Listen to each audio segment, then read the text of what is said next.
यह एनीमे एक ऐसे व्यक्ति की कहानी है जो उन सभी चीज़ों का प्रतीक है जिनसे हम डरे रहते हैं और उसे सबसे असंभव मौका देता है। अपने फैसलों को बदलने का मौका उसे नहीं मिलता, लेकिन यहाँ एक क्रूर मोड़ है। उसे उन्हीं डरों का सामना करना पड़ता है जिन्होंने उसे पहली बार पंगु बना दिया था। और यकीन मानिए, इस एनीमे को बाद के सीजनों के लिए जितनी भी नफरत मिली हो, कहानी में आज भी कुछ सार्थक है। तो आज चैनल पर टोक्यो एवेंजर्स, हाल के वर्षों के सबसे विवादास्पद एनीमे में से एक।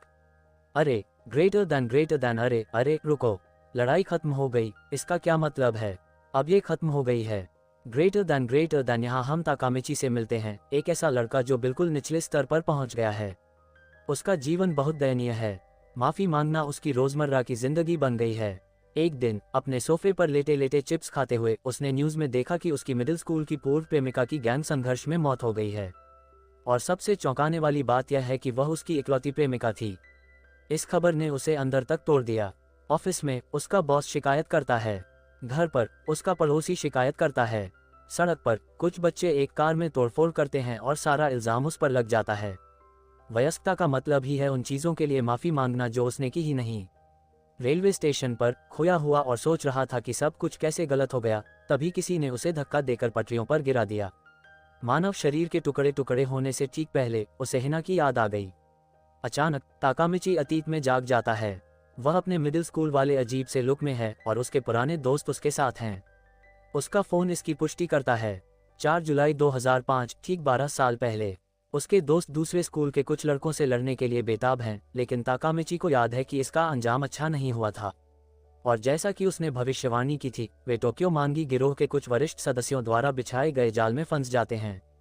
उनका नेता कियोमिज़ु ताकुमिची और उसके दोस्तों को अपना निजी मुक्केबाज और गुलाम बना लेता है। यही वह वजह थी जिसके चलते वह शहर छोड़कर भागा था। ग्रेटर देन धिक्कार है, ये तो बहुत बुरा है। मेरी जिंदगी खत्म हो रही है। ग्रेटर देन हिना को याद करते हुए वह उसके घर जाता है। उसे देखते ही वह फूट फूट कर रोने लगता है, कुछ भी समझाने में असमर्थ। बाद में वह कुछ लोगों को एक छोटे लड़के को परेशान करते हुए देखता है और साहस के एक दुर्लभ क्षण में बीच में आकर उसे बचाता है। लड़का अपना परिचय नातो के रूप में देता है, जो हिना का छोटा भाई है। ये जानते हुए कि नातो की भी भविष्य में मृत्यु हो जाती है, ताकुमिची उसे सब कुछ बताता है, समय यात्रा, अपनी और अपनी बहन की मृत्यु, और उससे हिना की रक्षा करने की विनती करता है। वे हाथ मिलाते हैं। ताकुमिची 2017 में वापस जागता है। ग्रेटर देन मैं करूंगा। वह जाग गया है। ग्रेटर देन उसे ट्रेन से बचाने वाला खुद नातो था, जो अब एक पुलिस अधिकारी है। अतीत की चेतावनी के कारण नातो बच गया, लेकिन वह हिना को नहीं बचा सका। अब उसे समय में वापस जाकर अपनी बहन को बचाने के लिए ताकुमिची की मदद की जरूरत है। नातो ताकुमिची को समझाता है कि उसकी समय यात्रा करने की क्षमता उनके बीच हाथ मिलाने से सक्रिय हो जाती है और हमेशा उसे 12 साल पहले उसी दिन वापस भेज देती है। टोक्यो मांगी गैंग के बारे में 2 दिन के संक्षिप्त प्रशिक्षण के बाद योजना तैयार हो जाती है। ताकुमिची को 2 शीर्ष सरगनाओं को रोकना होगा। नेताओं मंगिरो सानो और ताकेजाकी को कभी मिलने से रोकना। अगर वे कभी आमने सामने नहीं आते तो भविष्य का टॉमन, जो एक आपराधिक संगठन बन गया, कभी अस्तित्व में नहीं आता। ये ठीक वैसा ही है जैसे बैटमैन को जोकर से मिलने से रोकना, लेकिन जापानी अपराधियों के साथ। योजना को ध्यान में रखते हुए वे हाथ मिलाते हैं और धड़ाम। ताकुमिची अतीत में वापस चला जाता है, लेकिन समय इससे बुरा नहीं हो सकता था। वह एक भूमिगत फाइट क्लब के बीच में जागता है। उसके चेहरे पर एक मुक्का पड़ता है और वह तुरंत बेहोश हो जाता है। जब उसे होश आता है तो क्योमी का गिरोह गुस्से में होता है, क्योंकि लड़ाई बहुत छोटी थी और उन्होंने दांव पर पैसे हार गए थे। उसे सबक सिखाने के लिए वे उसे फिर से पीटते हैं। पिटाई के बीच में वह मीरो के बारे में पूछने की गलती कर बैठता है। कियोमिज़ु आपा खो बैठता है, एक बेसबॉल बैट पकड़ता है और लगभग ताकुमिची को बुरी तरह पीट देता है। डरा हुआ ताकुमिची फैसला करता है कि मिशन असंभव है और वर्तमान में लौटने का संकल्प लेता है। रास्ते में उसकी मुलाकात हिना से होती है, जो उसे इतनी बुरी तरह घायल देखकर बेहद चिंतित हो जाती है। उसकी दयालुता उसे प्रभावित करती है और उसे एहसास होता है कि वह हार नहीं मान सकता। अगले दिन हालात और बिगड़ जाते हैं। उसका दोस्त यामामोतो, जो बेहद कमजोर है, अब लड़ाई में अगला नंबर है। क्लब ताकुमिची को याद आता है कि मूल समय रेखा में यामामोतो इस लड़ाई में लगभग मर ही गया था। अपने दोस्तों को हताश देखकर और किसी का सहारा न पाकर ताकुमिची एक अजीब फैसला लेता है। वह लड़ाई रोक देता है और सबके सामने बड़े बॉस कियोमिज़ु को एक मुकाबले के लिए चुनौती देता है। ग्रेटर देन, क्या तुम मुझसे लड़ोगे या नहीं? ताकुमिची जानता है कि कियोमिज़ु के सामने उसका कोई चांस नहीं है, लेकिन वह ये भी जानता है कि अगर उसे हिना को बचाना है तो वह मार नहीं खा सकता। लड़ाई शुरू होती है और उसकी जमकर पिटाई होती है, लेकिन वह हार मानने से इनकार कर देता है। अपने दोस्त को बुरी तरह पिटते देख अकून चाकू निकालता है, सबसे क्रूर तरीके से सब कुछ खत्म करने के लिए तैयार, लेकिन वह देखता है कि जो भीड़ पहले हिंसा के लिए जयकार कर रही थी, अब ताकुमिची के साहस से प्रभावित होकर चुप है। खून से लथपथ चेहरे के साथ ताकुमिची चिल्लाता है कि जीतने के लिए कियोमिज़ु को उसे मारना होगा। ग्रेटर देन, तो अब तुम्हें मुझे मारना होगा। क्रोधित होकर कियोमिज़ु अपना बल्ला उठाता है, इस तमाशे को खत्म करने के लिए तैयार। लेकिन तभी कहानी पलट जाती है। दो पात्र अचानक प्रकट होते हैं, टॉमन का उप कमांडर केनरियागुजी और खुद बड़ा बॉस मंगेरो सानो उर्फ माइकी। ग्रेटर देन केनरियागुजी माजिरो आनो। ग्रेटर देन ताकुमिची को छोड़कर सभी झुकते हैं, जो मुश्किल से खड़ा हो पा रहा है। केन किजू को ठीक से न झुकने के लिए लात मारता है। दूसरी ओर माइकी ताकुमिची के पास जाता है और घोषणा करता है कि आज से वे दोस्त हैं। फिर वह कियोमिज़ु की ओर मुड़ता है और एक घटिया फाइट क्लब बनाकर तोमान का नाम खराब करने के लिए उसे बुरी तरह पीटता है। अगले दिन माइकी और केन ताकुमिची के स्कूल पहुंचते हैं, उन गुंडों के ढेर के ऊपर से कदम रखते हुए जिन्हें उन्होंने अभी अभी पीटकर गिराया था। वे अपने नए दोस्त के साथ समय बिताना चाहते हैं, लेकिन हिना ये सोचकर कि वे उसे तंग कर रहे हैं, वहां पहुंच जाती है और माइकी के चेहरे पर थप्पड़ मार देती है। हाँ, उसने टोक्यो के सबसे खूंखार गिरोह के सरगना को थप्पड़ मारा। ताकुमिची बदले में हिनाता को केन से बचाता है। माइकी गुस्सा होने के बजाय इस पूरी घटना को मज़ेदार पाता है और कहता है कि वह कभी किसी लड़की को नहीं मारेगा। बाद में एक बाइक राइड पर माइकी बताता है कि उसे ताकुमिची क्यों पसंद आया। वह उसे अपने बड़े भाई की याद दिलाता है, एक लापरवाह लड़का जो कभी हार नहीं मानता था।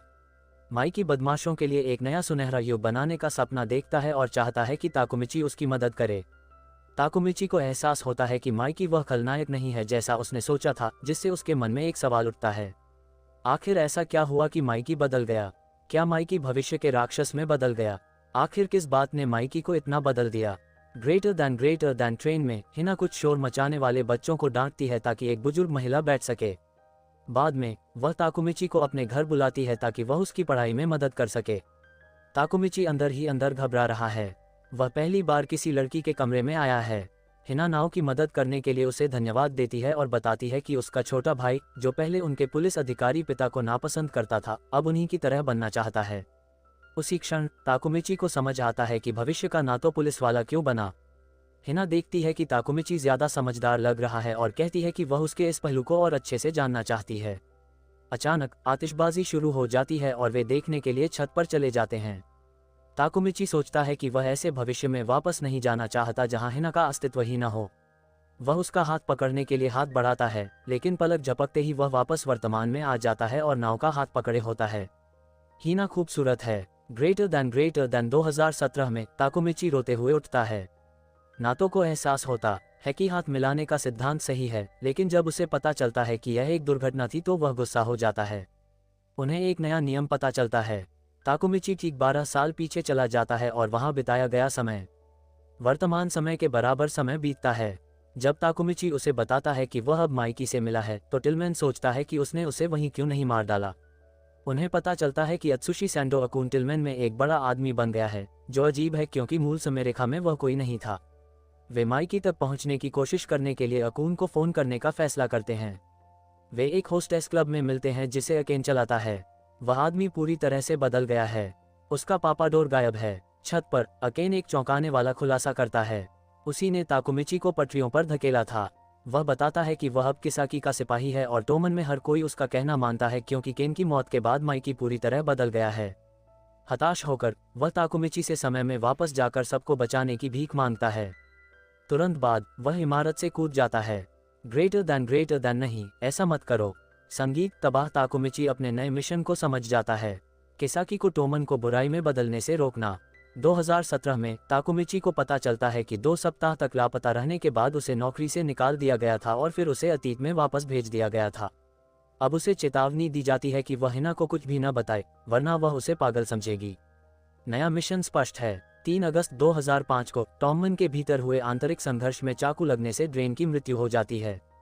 लक्ष्य है ड्रेन की मृत्यु को रोकना और बदले में हिना और अत्सुशी दोनों को बचाना। योजना तय होने पर दोनों हाथ मिलाते हैं।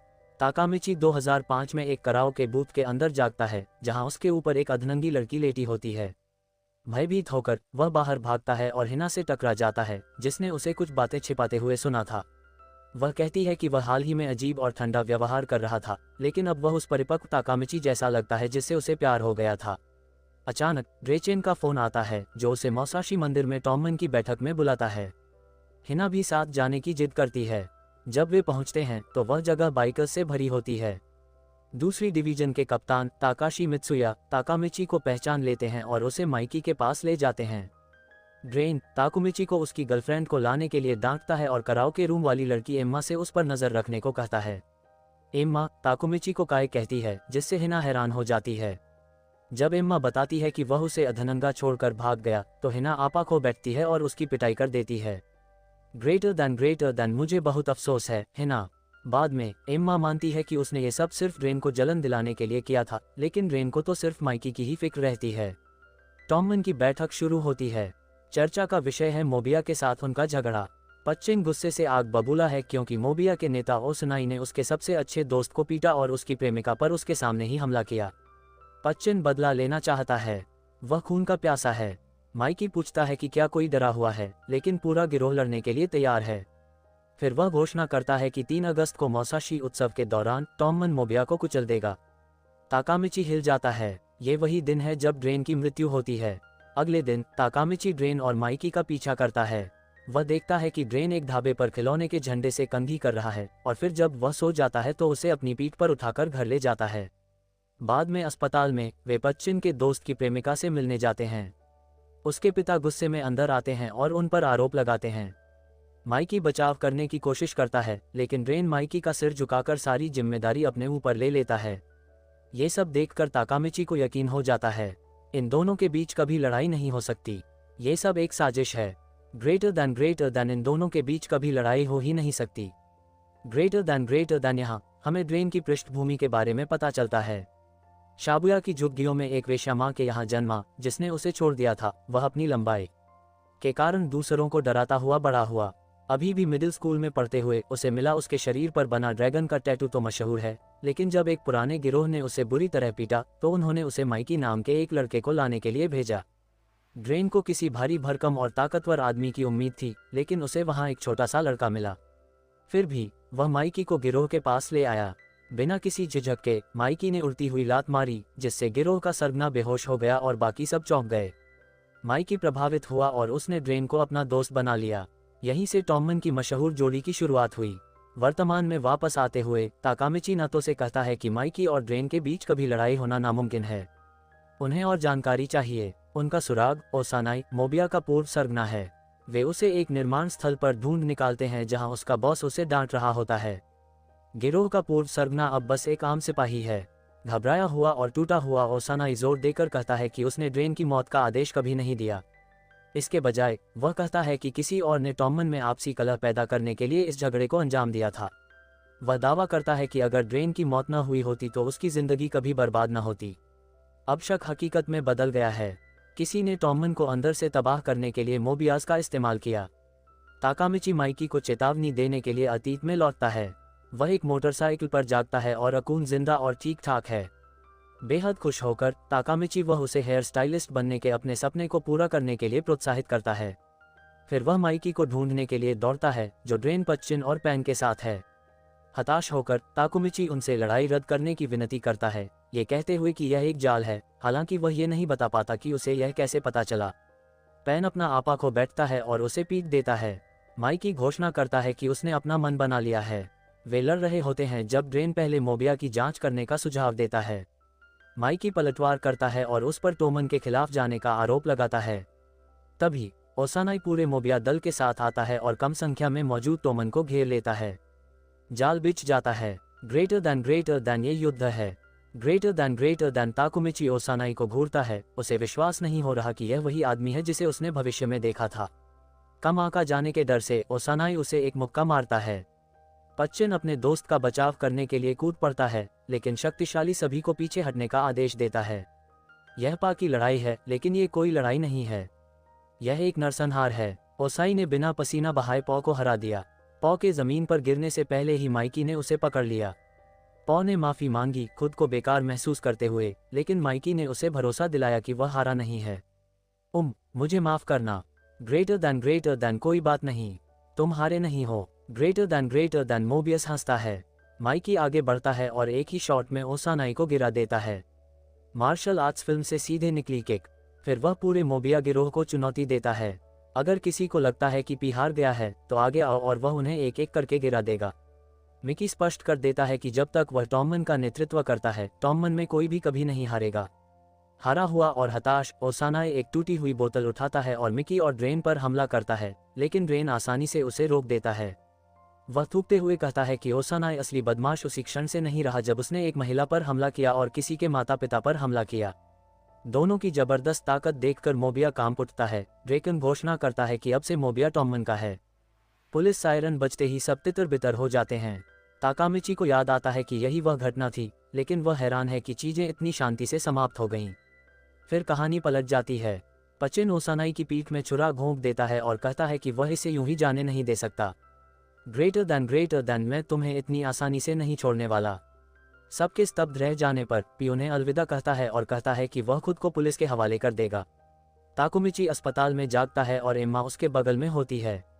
जब वह माइकी और ड्रेकन के बारे में पूछता है तो एम्मा रोते हुए बताती है कि पेचिन को लेकर उन दोनों के बीच भयंकर लड़ाई हुई थी। टोलमैन गुटों में बंट गया, माइकी का पक्ष और ड्रेन का पक्ष। जब हिना ताकुमिची की बाहों में रो रही होती है तभी वह अंदर आती है और जाहिर है उसे गलतफहमी हो जाती है। कुछ दिनों बाद ड्रेकन ताकुमिची के घर आता है, लेकिन जब ताकुमिची माइकी का जिक्र करता है तो ड्रेन भड़क उठता है, मेज पर जोर से हाथ पटकता है और अपनी पहेली बिगाड़ देता है। वह गुस्से में बाहर निकल जाता है और कहता है कि तोमान का खेल खत्म हो गया है। बाहर उसकी मुलाकात माइकी से होती है। दोनों झगड़ने लगते हैं और ताकुमिची की सबसे कीमती चीजें, उसकी साइकिल, उसका सामान, उसके खजाने, सब कुछ तोड़ देते हैं। अपनी छोटी सी दुनिया को बिखरते देख ताकुमिची आखिरकार आपा खो बैठता है और उन्हें रुकने के लिए चिल्लाता है। ग्रेटर दैन अब आगे की बात। ग्रेटर दैन दोनों को एहसास होता है कि वे हद से ज्यादा आगे बढ़ गए हैं। ताकुमिची माइकी को मुक्का मारने की कोशिश करता है, लेकिन चूक जाता है और कचरे के ढेर में गिर जाता है। अपने दोस्त को कचरे में सना देखकर ड्रेन माफी मांगता है। ताकुमिची समझाता है कि उनकी लड़ाई तोमान को तोड़ देगी और उन्हें अपने आसपास के किसी की परवाह नहीं है। माइकी ने ताकुमिची के सिर पर मल देखा और बदबू असहनीय होने के कारण वह और ड्रेकन भाग गए। कुछ देर बाद ताकुमिची, जिसके बाल अब साफ थे, उन दोनों को ढूंढ लेता है। वे सुलह कर चुके थे और उससे माफी मांग चुके थे। माइकी को याद भी नहीं था कि वे क्यों लड़ रहे थे, लेकिन ताकुमिची ने इसका कारण समझ लिया। यह मामला पच्चिन के बारे में था। माइकी उसकी मदद करना चाहता था, जबकि ड्रेकन अपने दोस्त के आत्मसमर्पण करने के फैसले का सम्मान करना चाहता था। दोनों के फिर से एक साथ आने से ताकुमिची को लगता है कि उसने इतिहास बदल दिया है और अब ड्रेन नहीं मरेगा। हिना और एम्मा आती हैं और हिना ताकुमिची को 3 अगस्त को होने वाले उत्सव में आमंत्रित करती है। वह तुरंत मान जाता है। उत्सव का दिन आ जाता है। हिना अभी भी एम्मा के साथ हुई गलतफहमी को लेकर थोड़ी नाराज है और ताकुमिची को चुनौती देती है। वह उसे तभी माफ करेगी जब वह शूटिंग गेम में उसके लिए कोई पुरस्कार जीतेगा। वह पूरी कोशिश करता है, निशाने पर लगता है, लेकिन उसे गिरा नहीं पाता। रात गुमसी लगती है, तभी बारिश शुरू हो जाती है और दोनों एक पेड़ के नीचे शरण लेते हैं। हिना उसे माफ कर देती है क्योंकि उसने देखा कि उसने कितनी मेहनत की थी। माहौल चुंबन के लिए बिल्कुल सही था, लेकिन ताकुमिची का फोन बजता है।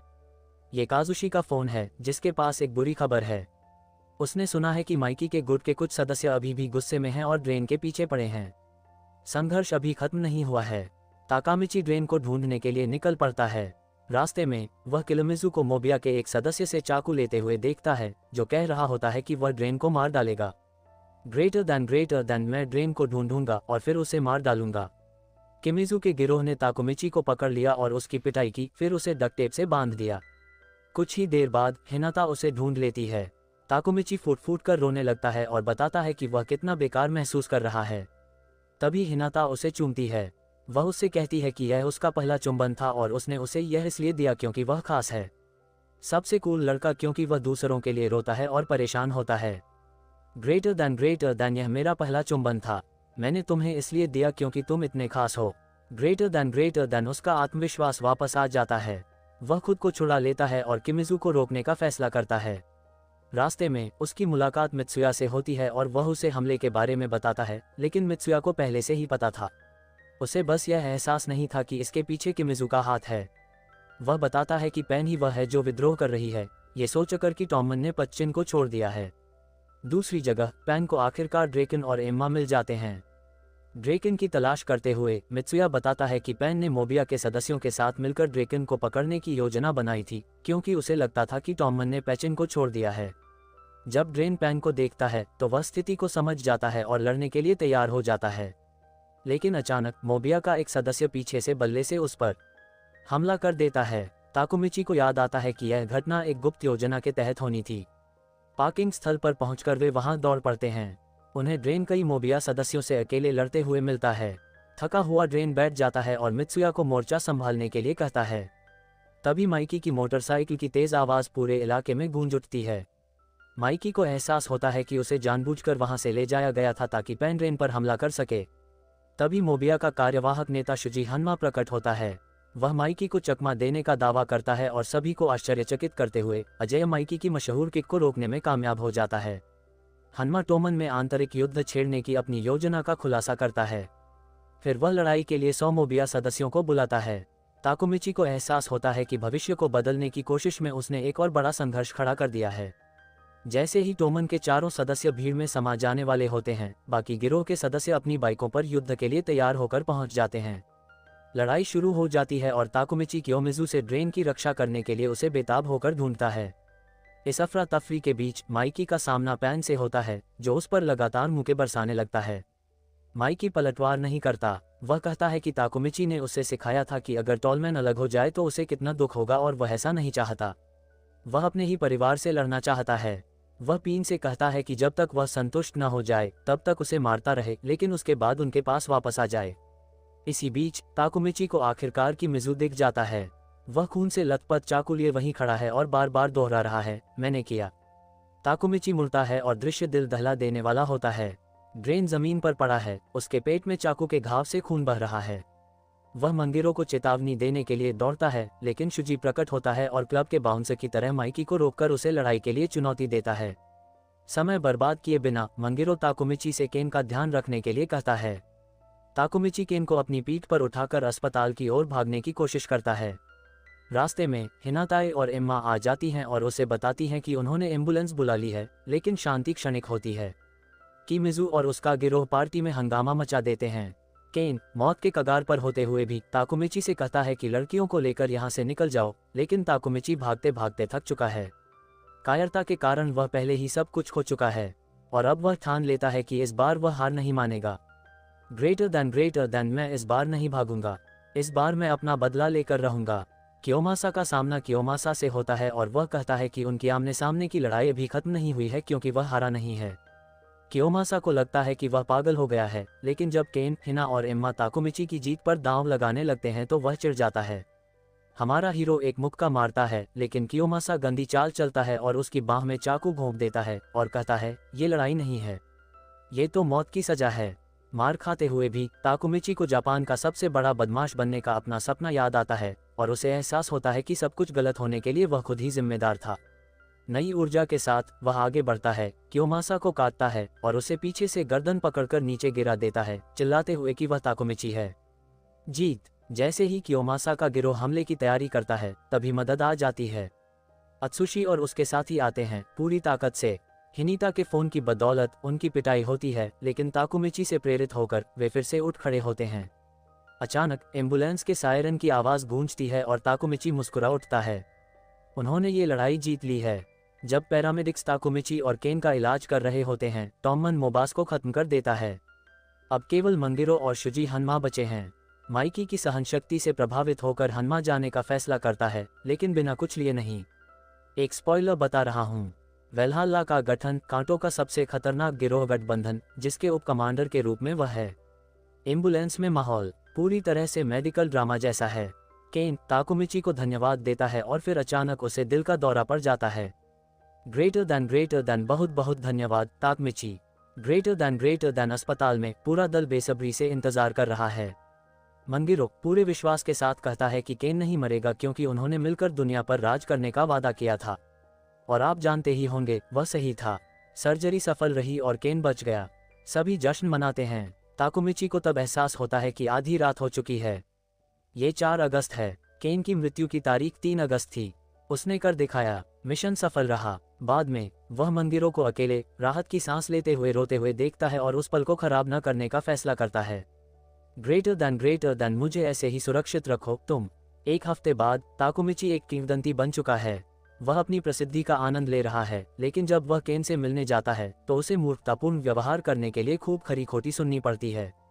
इसकी भरपाई के लिए केन उसे एक शानदार उपहार देता है, टॉमन की स्थापना के समय की मंगिरो की मूल वर्दी। यह उसके लिए बहुत बड़ा सम्मान है। छत पर मंगिरो सोच में डूबा हुआ है। ये समझने की कोशिश कर रहा हूँ कि ताकामिची को बाकी सब लोगों से पहले सब कुछ कैसे पता था, और फिर वह उससे सीधे पूछता है, तुम कौन हो? इससे पहले कि ताकामिची कोई बहाना बना पाता, वह वापस जाने का फैसला करता है। वह हिना को 4 पत्तियों वाला तिपतिया घास का हार देता है और नातों से हाथ मिलाता है। वर्तमान में वह अभी भी किराए की दुकान पर काम कर रहा है, लेकिन कुछ बदल गया है। अत्सुशी अब एक हेयर ड्रेसर का सहायक है और उसे अपना पहला ग्राहक बनने के लिए आमंत्रित करता है, एक पुराना वादा पूरा करते हुए। ताकामिची बहुत खुश है। अचानक उसका फोन बजता है। नातो उसे बता रहा है कि वह सफल हो गया है और उन्हें हिनाता से मिलने जाना है। ग्रेटर देन मेरी बहन से मिलना चाहते हो? नातो की कार में ताकामिची को मुश्किल से विश्वास हो रहा है, लेकिन जब वह उसके अपार्टमेंट भवन पहुंचता है तो असुरक्षा उसे बुरी तरह घेर लेती है। वह खुद को एक असफल व्यक्ति, एक ऐसा व्यक्ति जो उसके लायक नहीं है, महसूस करता है और जाने का फैसला करता है। लेकिन भाग्य आश्चर्यों से भरा है और वह वयस्क हिना से टकरा जाता है। उसे देखकर वह फूट फूट कर रोने लगता है। उसे वह सब याद आ जाता है जो उसने इस मुकाम तक पहुंचने के लिए सहा था। ग्रेटर देन ओह हिना। उसके अपार्टमेंट में उनका मिलन बेहद अजीब था। चारों ओर इतनी गहरी चुप्पी छाई हुई थी कि उसे चाकू से भी काटा जा सकता था। अब टोड चुप्पी तोड़ने की कोशिश करता है और उन्हें ड्राइव पर ले जाता है, लेकिन उसे अचानक बुला लिया जाता है। काम पर जाने के बाद हिनाता उन दोनों को अकेला छोड़ देती है। हिनाता एक पार्क में रुकती है और उस लड़के के बारे में बात करने लगती है जिसे वह पसंद करती थी और जिसने उससे ब्रेकअप कर लिया था। ताकुमिची को लगता है कि वह आगे बढ़ चुकी है, लेकिन जल्द ही उसे एहसास होता है कि वह उसी के बारे में बात कर रही है।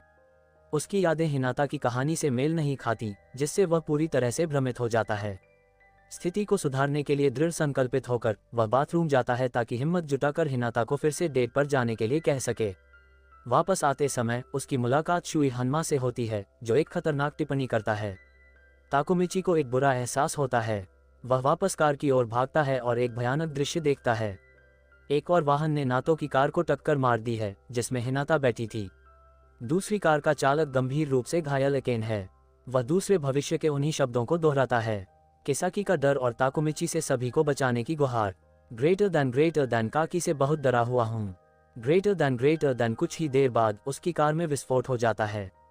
ताकुमिची हिनाता के पास दौड़ता है, जो फंसी हुई है और मर रही है। उसके साथ अपने आखिरी पलों में वह कबूल करता है कि उसने हमेशा उससे प्यार किया है। वह उसे धन्यवाद देती है और प्यार के आखिरी भाव में कार के आग की लपटों में गिरने से ठीक पहले उसे कार से बाहर धकेल देती है। ग्रेटर देन मैं तुमसे प्यार करता हूँ। ग्रेटर देन तुम मेरे लिए बहुत महत्वपूर्ण हो। मैं नहीं चाहता तुम्हें भी यही मरना होगा। आग को घूरते हुए अपने सुखद अंत को राख में बदलते हुए देखकर ताकामिची कसम खाता है कि वह जितनी बार चाहे उतनी बार वापस जाएगा। लेकिन अब मिशन बदल गया है। वह सिर्फ हिना को बचाने नहीं जा रहा है, वह टॉमन का मुखिया बनकर नियति को हमेशा के लिए फिर से लिखने जा रहा है। ग्रेटर देन मैं टॉम का नेता बनने जा रहा हूँ। ग्रेटर देन हिनाता के अंतिम संस्कार में ताकामिची दुर्घटना स्थल पर है और उसके मन में हिनाता से कहे गए आखिरी शब्द गूंज रहे हैं। दर्द इतना असहनीय है कि वह मुश्किल से वेदी तक पहुंच पाता है। उसके बगल में नातो फूट फूट कर रो रही है, पूरी तरह से टूट चुकी है। स्थिति को और भी बदतर बनाने के लिए हिना की मां आती है। ताकामिची को वह हार देती है जो उसने उसे दिया था और उसे बताती है कि उसकी बेटी उससे कितना प्यार करती थी, जिससे हमारा नायक पूरी तरह से टूट जाता है। जांच में वापस आते हुए नातो को पता चलता है कि कार चलाने वाले अत्सुशी का मूल भविष्य में एक परिवार था। निष्कर्ष भयावह है। उन्होंने उसके परिवार का इस्तेमाल करके उसे अपराध करने के लिए ब्लैकमेल किया था। ताकुमिची को एहसास होता है कि ड्रेन को बचाने से कुछ भी नहीं बदला और वह फैसला करता है कि एकमात्र उपाय जोकर के स्तर की एक पागलपन भरी योजना है। वह अतीत में लौटेगा, टोमोमन का नेता बनेगा और उसे नष्ट कर देगा। अंदर से ही गिरोह का खुलासा। नारुतो हंसता है, सोचता है कि यह एक मजाक है, लेकिन ताकुमिची पूरी तरह गंभीर है, ये समझने की कोशिश में कि आखिर हुआ क्या। वे ड्रेन से मिलने जाते हैं, जो मरा तो नहीं, लेकिन उसका भविष्य लगभग बदतर है। उसे मौत की सजा सुनाई गई है। ड्रेन ताकुमिची को देखकर खुश होता है और उसे बताता है कि इस सब के लिए असली जिम्मेदार किसाकी नाम का एक आदमी है।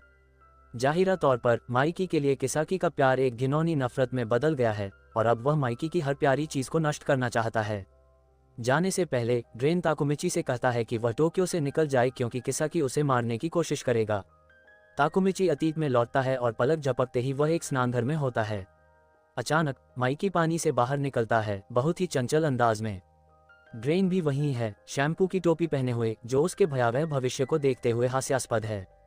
ताकुमिची सोचता है कि वे दिन कितने अच्छे थे और तभी माइकी एक चौंकाने वाला खुलासा करता है। वे नए 3rd डिवीजन कप्तान के नाम की घोषणा के लिए एक बैठक में जा रहे हैं। ग्रेटर देन नए 3rd डिवीजन कप्तान का स्वागत है। माहौल तनावपूर्ण है और ताकुमिची को तो ये भी लग रहा है कि पदोन्नति शायद उसी के लिए है। लेकिन तभी भीड़ के बीच से एक ऐसा व्यक्ति निकलता है जिसे कोई नहीं जानता। अपेक्षित व्यक्ति प्रकट होता है, किसाकी। ताकुमिची नाम को तुरंत पहचान लेता है और उसे कुछ गड़बड़ होने का आभास होता है।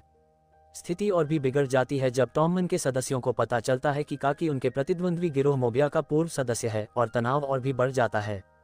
इसके बावजूद माइकी इसे आधिकारिक रूप से घोषित कर देता है, किसाकी नया कप्तान है। ग्रेटर देन तो अब किसाकी नया कप्तान है। ये जानते हुए कि यही व्यक्ति सारी बुराई की जड़ है, ताकुमिची वही करता है जो एक शोनन नायक करता है। वह दौड़कर जाता है और समारोह के बीच में ही किसाकी के चेहरे पर एक जोरदार मुक्का मार देता है। इस अफरा तफरी के बीच बाजी नाम का एक व्यक्ति प्रकट होता है। ताकुमिची की जमकर पिटाई करता है, टॉमन छोड़ने की घोषणा करता है और दुश्मन गिरोह वलहल्ला में शामिल होने का ऐलान करता है। मानो इतना ही काफी नहीं था, किसाकी उठता है और एक ही मुक्के से ताकुमिची को बेहोश कर देता है। क्या ही दिन था, है ना? ताकुमिची माइकी के साथ उठता है। फिर माइकी एक ऐसा प्रस्ताव रखता है जो किसी गैंगस्टर फिल्म के लायक हो। वह चाहता है कि ताकुमिची बाजी को वलहल्ला से वापस लाए। बदले में ताकुमिची उससे मांग करता है कि वह किसाकी को टिलमैन से बाहर निकाल दे। मिकी मान जाता है, लेकिन एक भयानक शर्त के साथ। अगर ताकुमिची नाकाम रहता है तो वह उसे खुद मार डालेगा। सौदे को पक्का करने के लिए मिकी घोषणा करता है कि ताकुमिची अब एक मित्सुया के नेतृत्व में दूसरी डिवीजन में टॉमन का आधिकारिक सदस्य। बाद में अकेले में ताकुमिची को जमीन पर एक ताबीज मिलता है। उसके अंदर टॉमन के संस्थापक सदस्यों की एक पुरानी तस्वीर है, लेकिन उसमें एक अजीब बात है। तस्वीर में 5 नहीं बल्कि 6 लोग हैं। अगले दिन स्कूल में ताकुमिची यह सोचने में लगा रहता है कि वह माइकी द्वारा दिए गए आत्मघाती मिशन को कैसे पूरा करेगा। तभी शरारती और ज्ञानी काजुशी गिरोहों के बारे में ज्ञान देने के लिए आता है। वह बताता है कि टॉमन में किसाकी के गिरोह के शामिल होने के बाद भी लगभग 150 सदस्य हैं। वहीं प्रतिद्वंद्वी गिरोह वलहल्ला, मोबिया और अन्य समूहों के बचे हुए सदस्यों से बना है, जिसमें कुल मिलाकर लगभग 300 लोग हैं। दूसरे शब्दों में टॉमन पूरी तरह से नुकसान में है। वलहल्ला इतना रहस्यमय है कि उसका नेता अज्ञात है, इसलिए उसे सिरविहीन देवदूत उपनाम मिला है। स्पष्टीकरण के बीच में ही तस्वीर में दिख रहा काजुरा खुद ताकामिची को ढूंढते हुए कक्षा में आ जाता है। वह मुस्कुराता हुआ और दोस्ताना व्यवहार करता है, लेकिन जब काजुरा लापरवाही से अपने ही अधीनस्थों के पैर तोड़ने की बात करता है तो ताकामिची को एहसास होता है कि कुछ गड़बड़ है। तमाम चेतावनी भरे संकेतों के बावजूद ताकुमिची उसके साथ वलहल्ला के ठिकाने पर जाने के लिए राजी हो जाता है। आखिरकार यही बाजी को ढूंढने का उसका मौका है। वह जगह एक सुनसान आर्केड है जो किसी फिल्म के खलनायक के अड्डे जैसी दिखती है। वहाँ का माहौल बेहद तनावपूर्ण है, टॉमन से बिल्कुल अलग। अंदर ताकुमिची को बाजी एक कठिन परीक्षा से गुजरते हुए मिलता है। वह वलहल्ला के प्रति अपनी वफादारी साबित करने के लिए टॉमन के अपने पूर्व वाइस कैप्टन को बेरहमी से पीट रहा है। वलहल्ला का कार्यवाहक कमांडर हनमा ताकुमिची को गवाह बनाकर यह साबित करता है कि बाजी ने सचमुच टॉमन के साथ विश्वासघात किया है। इस गवाही के साथ बाजी को आधिकारिक तौर पर गिरोह में शामिल कर लिया जाता है। हैरान ताकुमिची बाजी से पूछता है कि एक संस्थापक सदस्य टॉमन के साथ विश्वासघात क्यों करेगा। तभी बाजी एक चौंकाने वाला खुलासा करता है, काजुतुरा भी एक संस्थापक सदस्य है। वह 2003 की गर्मियों की एक कहानी सुनाना शुरू करता है, जब वे बच्चे थे और एक भयानक दुर्घटना हुई जिसने सब कुछ हमेशा के लिए बदल दिया।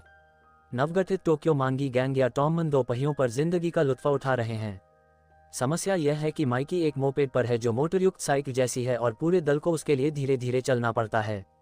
केन और बाकी लोग शिकायत करते हैं, लेकिन माइकी ऐसे बर्ताव करता है जैसे उसकी छोटी सी बाइक उसकी सपनों की मोटरसाइकिल CB250T स्ट्रीट हॉक हो। अचानक कुछ बड़े लड़कों का एक गिरोह आ जाता है और उनका मजाक उड़ाने लगता है।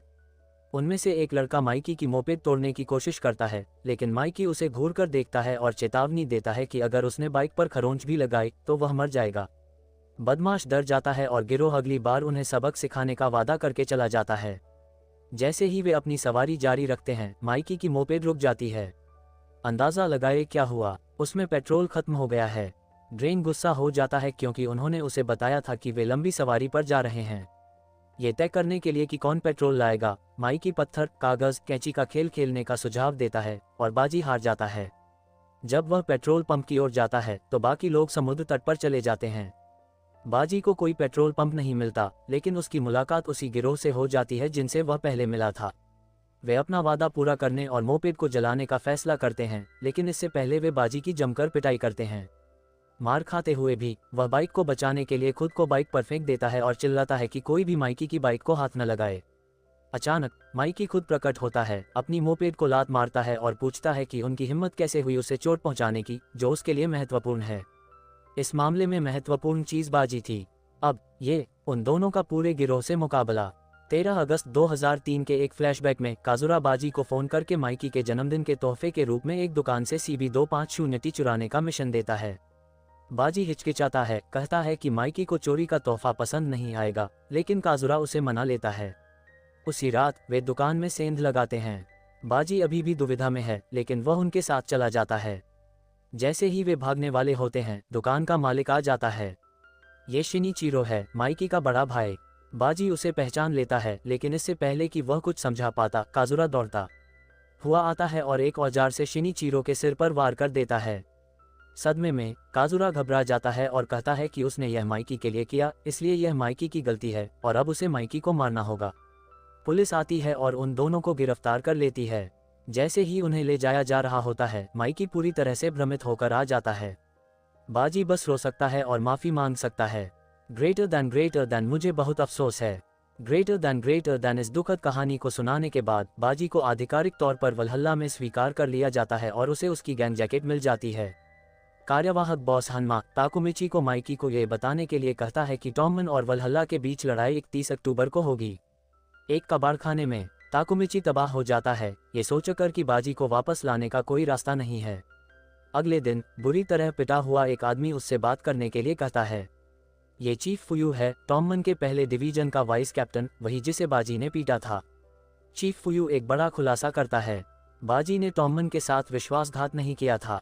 उसने किजाकी की जांच और पर्दाफाश करने के लिए वलहल्ला में घुसपैठ की थी।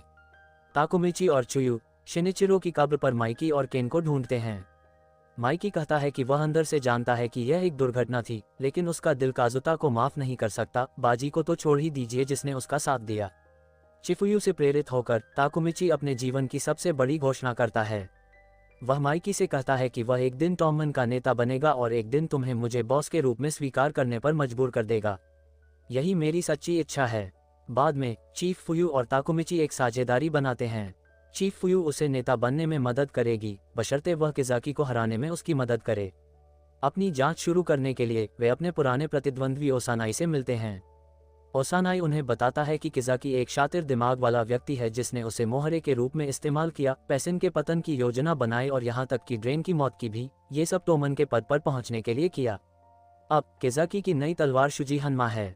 निष्कर्ष स्पष्ट है, किजाकी ही वलहल्ला का असली नेता है। इस जानकारी के साथ ताकुमिची वर्तमान में लौटता है और सीधे ड्रेचेन के पास जाता है। वह पूछता है कि क्या वलहल्ला का नेता किजाकी था, लेकिन ड्रेचेन इससे इनकार करता है। और फिर आता है चौंकाने वाला खुलासा, वलहल्ला का नेता माइकी था।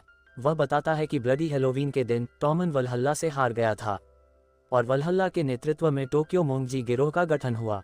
ताकुमिची को विश्वास नहीं होता, अजय माइकी से टॉमन कैसे हार सकता था। ड्रेचेन जवाब देता है, वे माइकी की वजह से हारे और उस दिन माइकी ने काजुतुरा की हत्या कर दी थी। ड्रेचेन त्रासदी की बाकी कहानी बताता है। किजाकी ने काजुतुरा की हत्या के आरोप से माइकी का नाम साफ करने के लिए एक बलि का बकरा ढूंढा। उसके बाद माइकी अंधकार में डूब गया और टॉमन वलहल्ला में समाहित हो गया। माइकी को कमांडर और काकी को सत्ता के पीछे की शक्ति बनाकर एक विशाल संगठन बन गया। लेकिन एक महत्वपूर्ण जानकारी अधूरी रह गई थी। माइकी ने काजुतुरा को इसलिए मार डाला क्योंकि इससे पहले काजुतुरा ने उसके सामने ही बाजी को मार डाला था। ताकुमिची को आखिरकार अपना नया मिशन समझ आ गया। उसे वापस जाकर बाजी को बचाना होगा। अगर बाजी नहीं मरा तो माइकी काजुरा को नहीं मारेगा और काकी की योजना विफल हो जाएगी। ताकुमिची अतीत में लौटता है और माइक खुद को हिना के साथ पाता है। हिना उसे एक उपहार देती है, एक तिपतिया घास का लॉकेट, बिल्कुल वैसा ही जैसा उसने हिना को दिया था। यह एक प्यारा पल है जो उसे ताकत देता है। ग्रेटर देन, तो अब हम एक जैसे हैं, है ना? ग्रेटर देन इसके लिए धन्यवाद, मुझे ये बहुत पसंद आया। ग्रेटर देन इस बीच ड्रेकन काजुतुरा से लड़ाई रोकने के लिए बात करने की कोशिश करता है, लेकिन माइकी के लिए काजुतुरा की नफरत बहुत गहरी है। वह इसमें कोई दखल नहीं देना चाहता। ताकुमिची और चीफ फुयू भी बाजी से बात करने की कोशिश करते हैं, जो उन्हें पीछे हटने के लिए कहता है और कहता है कि वह टॉममन को कुचल देगा। टॉममन की एक बैठक में माइकी लड़ने के लिए तैयार दिखता है, लेकिन आखिरी क्षण में वह अपना कमजोर पक्ष दिखाता है। वह कहता है कि वह एक दोस्त से नहीं लड़ सकता और बलहल्ला को हराने और बाजी को वापस लाने के लिए सभी से मदद मांगता है। भीड़ बेकाबू हो जाती है। 31 अक्टूबर खूनी हैलोवीन आ जाता है। कबाड़खाना पूरे टोक्यो के बदमाशों से भरा हुआ है, जिनमें करिश्माई हितानी भाइयों और लेहमैन नाम के एक क्रूर व्यक्ति जैसे बड़े लोग भी शामिल हैं। एक पुराने जमाने का गुंडा हैंसेन खुद को लड़ाई का रेफरी बताता है। प्रतिनिधियों ड्रेन और काजुतुरा को बुलाया जाता है। ड्रेन एक शर्त रखता है, अगर टॉममन जीतता है तो वे बाजी को वापस चाहते हैं। काजुतुरा ये सुनकर भड़क उठता है और टॉममन को पीट देता है। रेफरी पर चिल्लाते हुए वह कहता है कि वे यहाँ खेल खेलने नहीं बल्कि सबको जान से मारने आए हैं। ग्रेटर देन हम यहाँ तुम्हें बुरी तरह पीटने और सबको मौत के घाट उतारने आए हैं। दोनों गिरोह एक दूसरे पर टूट पड़ते हैं और जबरदस्त लड़ाई शुरू हो जाती है। ताकुमिची बाजी पर नजर रखने की कोशिश करता है, लेकिन उसकी लड़ाई किसी अनजान वल्हल्ला वाले से हो जाती है। इसी बीच काजुतोरा मीरो पर हमला करने की कोशिश करता है, लेकिन केन एक अंगरक्षक की तरह बीच में आ जाता है और उसे बताता है कि वह बॉस पर हाथ नहीं उठाएगा। तभी शुजी हन्मा आता है, केन को धक्का देकर हटा देता है और तय करता है कि अब ये लड़ाई उसकी है। रास्ता साफ होते ही काजुतोरा मीरो का सामना करने के लिए तैयार हो जाता है। ताकुमिची बुरी तरह पिट रहा होता है, तभी मित्सुया आकर उसे बचाता है, लेकिन धन्यवाद के बजाय उसे ध्यान भटकाने के लिए खूब खरी खोटी सुननी पड़ती है। इससे ताकुमिची में जोश आ जाता है, लेकिन उसकी हिम्मत तब टूट जाती है जब वह दो दैत्यों को अपनी ओर आते देखता है। तभी शिफुयू प्रकट होता है और कहता है कि वह उसकी रक्षा करेगा और वहां मौजूद हर कोई डरा हुआ है। महत्वपूर्ण यह है कि आप हिना की मृत्यु को याद रखते हुए इससे कैसे निपटते हैं। ताकुमिची दृढ़ संकल्प से भरा हुआ है और आगे बढ़ता है। ग्रेटर देन आओ मैदान में ग्रेटर देन लड़ाई जारी है और टॉममन की संख्या कम है। कमजोर सदस्य पीछे हटने लगते हैं, गिर जाते हैं। केन उनमें से एक की रक्षा करता है, जो पर्याप्त मजबूत न होने के लिए माफी मांगता है। ये देखकर ताकामिची दौड़ने और चिल्लाने लगता है और वल्हल्ला को लड़ाई के लिए चुनौती देता है। उसका रवैया दूसरों को फिर से उठने के लिए प्रेरित करता है। अब जब उसे देखभाल करने की जरूरत नहीं है, केन हमलावर मोड में आ जाता है और सबको ढेर करना शुरू कर देता है। अंत में एक मुक्के से शुजी को हवा में उछाल देता है। मंगिरो काजुत्रा का पीछा करते हुए कारों के ढेर के ऊपर पहुंच जाता है। यह एक जाल है। काजुत्रा अपने साथ चोनबो और चोमे जैसे शक्तिशाली सहायक लेकर आया है। वे मंगिरो को नीचे गिराने में कामयाब हो जाते हैं, जिससे काजुत्रा को उसके सिर पर धातु के पाइप से वार करने का मौका मिल जाता है। सभी सदमे में हैं, लेकिन मंगिरो खून बहते हुए भी उठ खड़ा होता है और पूछता है, क्या मैं तुम्हारा दुश्मन हूँ? क्या तुम्हें सच में लगता है कि मैं तुम्हारा दुश्मन हूँ? काजुत्रा को अपने दुर्व्यवहार करने वाले पिता की याद आती है और कैसे उन्होंने मंगिरो को उसके किशोर जेल भेजे जाने का दोषी ठहराया था। उसका तर्क पूरी तरह से उल्टा है। दुश्मन को मारना आपको हीरो बनाता है। गुस्से में आकर मंगिरो पूछता है कि क्या इसी वजह से उसने उसके भाई को मारा था। एक अवास्तविक हरकत में वह खुद को छुड़ाता है और कजूरा के सिर पर एक लात मारता है, जिससे शायद उस आदमी का दिमाग रीसेट हो जाता है। एक साथ 3 लोगों को नॉकआउट करने के बाद अंततः माइकी बेहोश हो जाता है और वह घुटनों के बल गिर पड़ता है। थके हारे वल्हल्ला के गिद्धों को टोमन के नेता को खत्म करने का सुनहरा मौका मिल जाता है। ताकामिची चारों ओर देखता है, लेकिन हर कोई अपनी अपनी लड़ाई में व्यस्त है। कोई और चारा न देखकर वह खुद माइकी को बचाने का फैसला करता है। वह अपने बॉस की ओर दौड़ता है, चारों तरफ से वार झेलता है, लेकिन उठता है और आगे बढ़ता रहता है। जैसे ही वल्हल्ला के कप्तानों में से एक चोजी नाम का एक आदमी माइकी को खत्म करने वाला होता है, किजाकी अचानक कहीं से प्रकट होता है और उसे बेहोश कर देता है। ताकामिची को एक अजीब सा एहसास होता है। उसे याद आता है कि उसने चोजी को किजाकी के साथ पहले भी देखा है। किजाकी घोषणा करता है कि उसका दस्ता माइकी की रक्षा करेगा और टोमन का पूरा दल हीरो के लिए जयकार करता है। उसी क्षण ताकामिची किजाकी की मास्टर प्लान समझ जाता है। अगर टोमन जीतता है तो वह हीरो बन जाएगा, अगर वे हारते हैं तो गिरोह वल्हल्ला में समा जाएगा।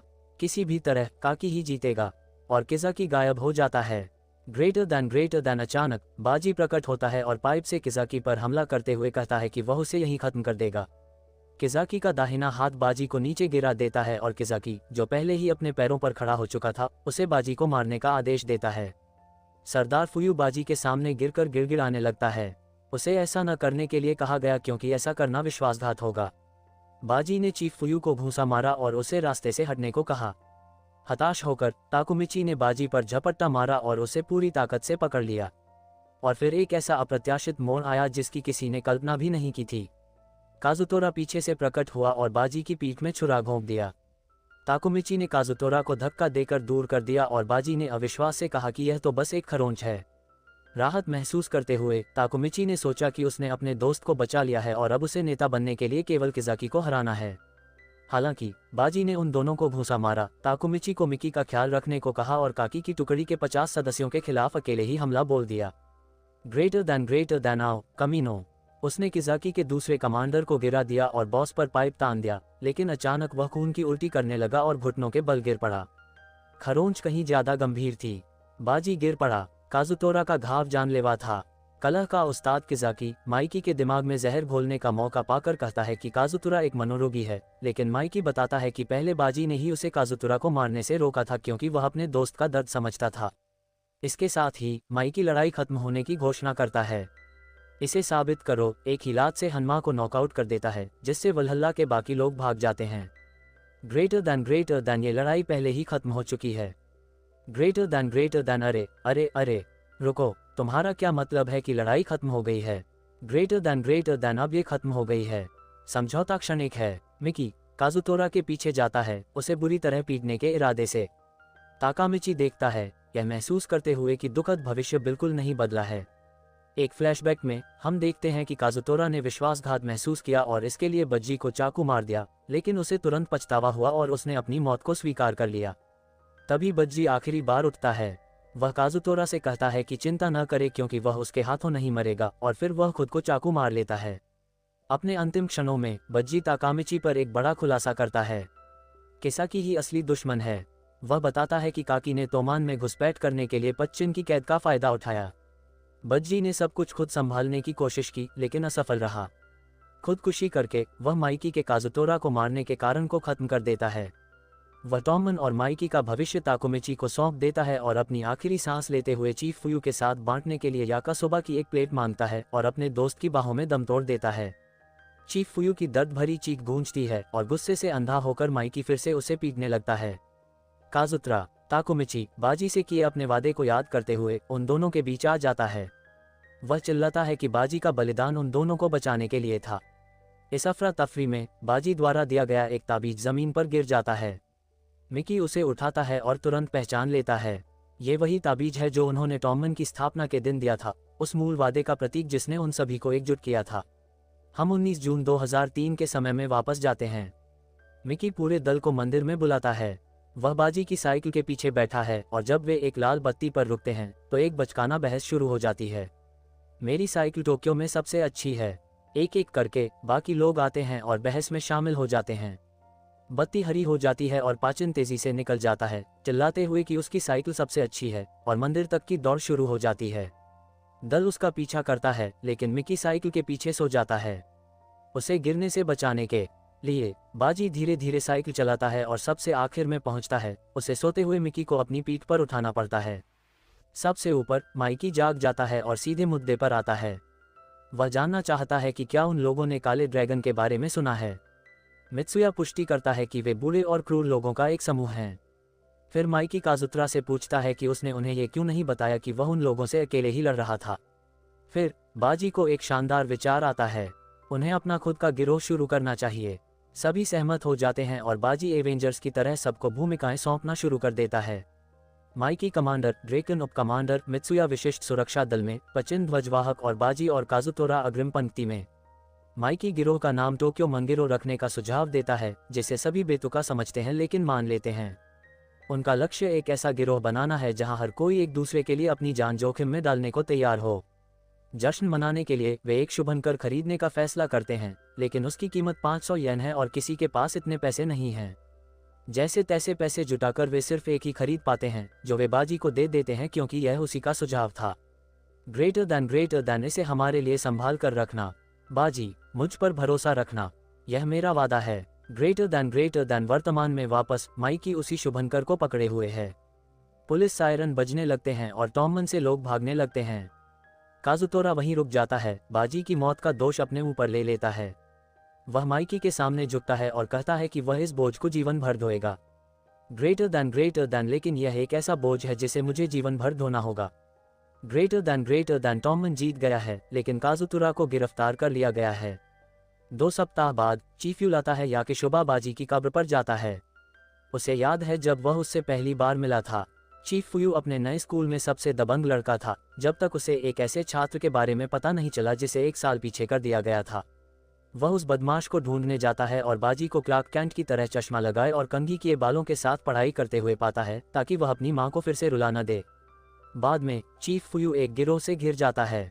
अचानक बाजी प्रकट होता है, एक पार्ट में मदद के लिए उसे धन्यवाद देता है और अपने नए दोस्त की रक्षा के लिए अकेले ही पूरे गिरोह को हरा देता है। चीफ फुयू विस्मय से भर जाता है और अब तक मिले सबसे शानदार लड़के का अनुसरण करने का फैसला करता है। अंत में ताकुमिची और ड्रेन जेल में काजुतोरा से मिलने जाते हैं। ड्रेन माइकी का संदेश देता है, उसे माफ कर दिया गया है और वह अभी भी टॉमन का हिस्सा है। काजुतोरा से मिलने के बाद ड्रेन ताकुमिची को बताता है कि माइकी अगली गिरोह की बैठक में उससे गंभीर बात करना चाहता है। ताकुमिची बुरी तरह घबरा जाता है, ये सोचकर कि क्या उसने जो किया वह किजाकी को टॉम पर कब्जा करने से रोकने के लिए काफी था। वह ड्रेन का पीछा करता है और ये देखकर हैरान रह जाता है कि उसका मुख्यालय शहर के बीचों बीच है। लेकिन असली झटका तब लगता है जब उसे पता चलता है कि ड्रेन एक वेश्यालय में रहता है। वे मुश्किल से लिफ्ट से बाहर निकले ही थे कि एक महिला ने ड्रेन को जल्दी घर आने पर डांटना शुरू कर दिया। जब ड्रेन एक लाइट बल्ब बदल रहा होता है तो रैमी नाम की एक लड़की ताकुमिची को अपना ग्राहक समझकर अपने कमरे में ले जाती है। वह उससे नहाने के लिए कहती है और ताकुमिची यह कल्पना करने लगता है कि ड्रेन ने ही उसके कौमार्य भंग करने के लिए ये सब किया है। लेकिन जब वह नहाकर बाहर आता है तो उसका सामना खुद ड्रेन से होता है जिसे कुछ भी समझ नहीं आता कि क्या हो रहा है। ग्रेटर दैन तुम ये सब क्या कर रहे हो? ग्रेटर दैन रैमी चिढ़कर चली जाती है। ड्रेन बताता है कि उसके माता पिता नहीं हैं और उसे वहां काम करने वाले सभी लोगों ने पाला है। अपने कमरे में जो गैंग की तस्वीरों से भरा हुआ है वह ताकुमिची को माइकी को काजुतोरा की हत्या करने से रोकने के लिए धन्यवाद देता है। वहां से निकलते समय ताकुमिची एक ऐसी तस्वीर देखता है जिसे देखकर उसे लगभग दिल का दौरा पड़ जाता है। एम्मा, जिस पर ड्रेन का क्रश है, माइकी को गले लगा रही है और कह रही है, मैं तुमसे प्यार करती हूँ। ताकुमिची घबरा जाता है और टॉमन के द्वितीय विश्व युद्ध की शुरुआत की कल्पना करने लगता है। हीना और नातो आ जाते हैं और तीनों जासूस बनकर उस संदिग्ध जोड़े का पीछा करने लगते हैं। हीना को यकीन हो जाता है कि एम्मा ड्रेन को बेवकूफ़ बना रही है, इसलिए वह उससे भिड़ जाती है। ठीक उसी समय ड्रेन आ जाता है।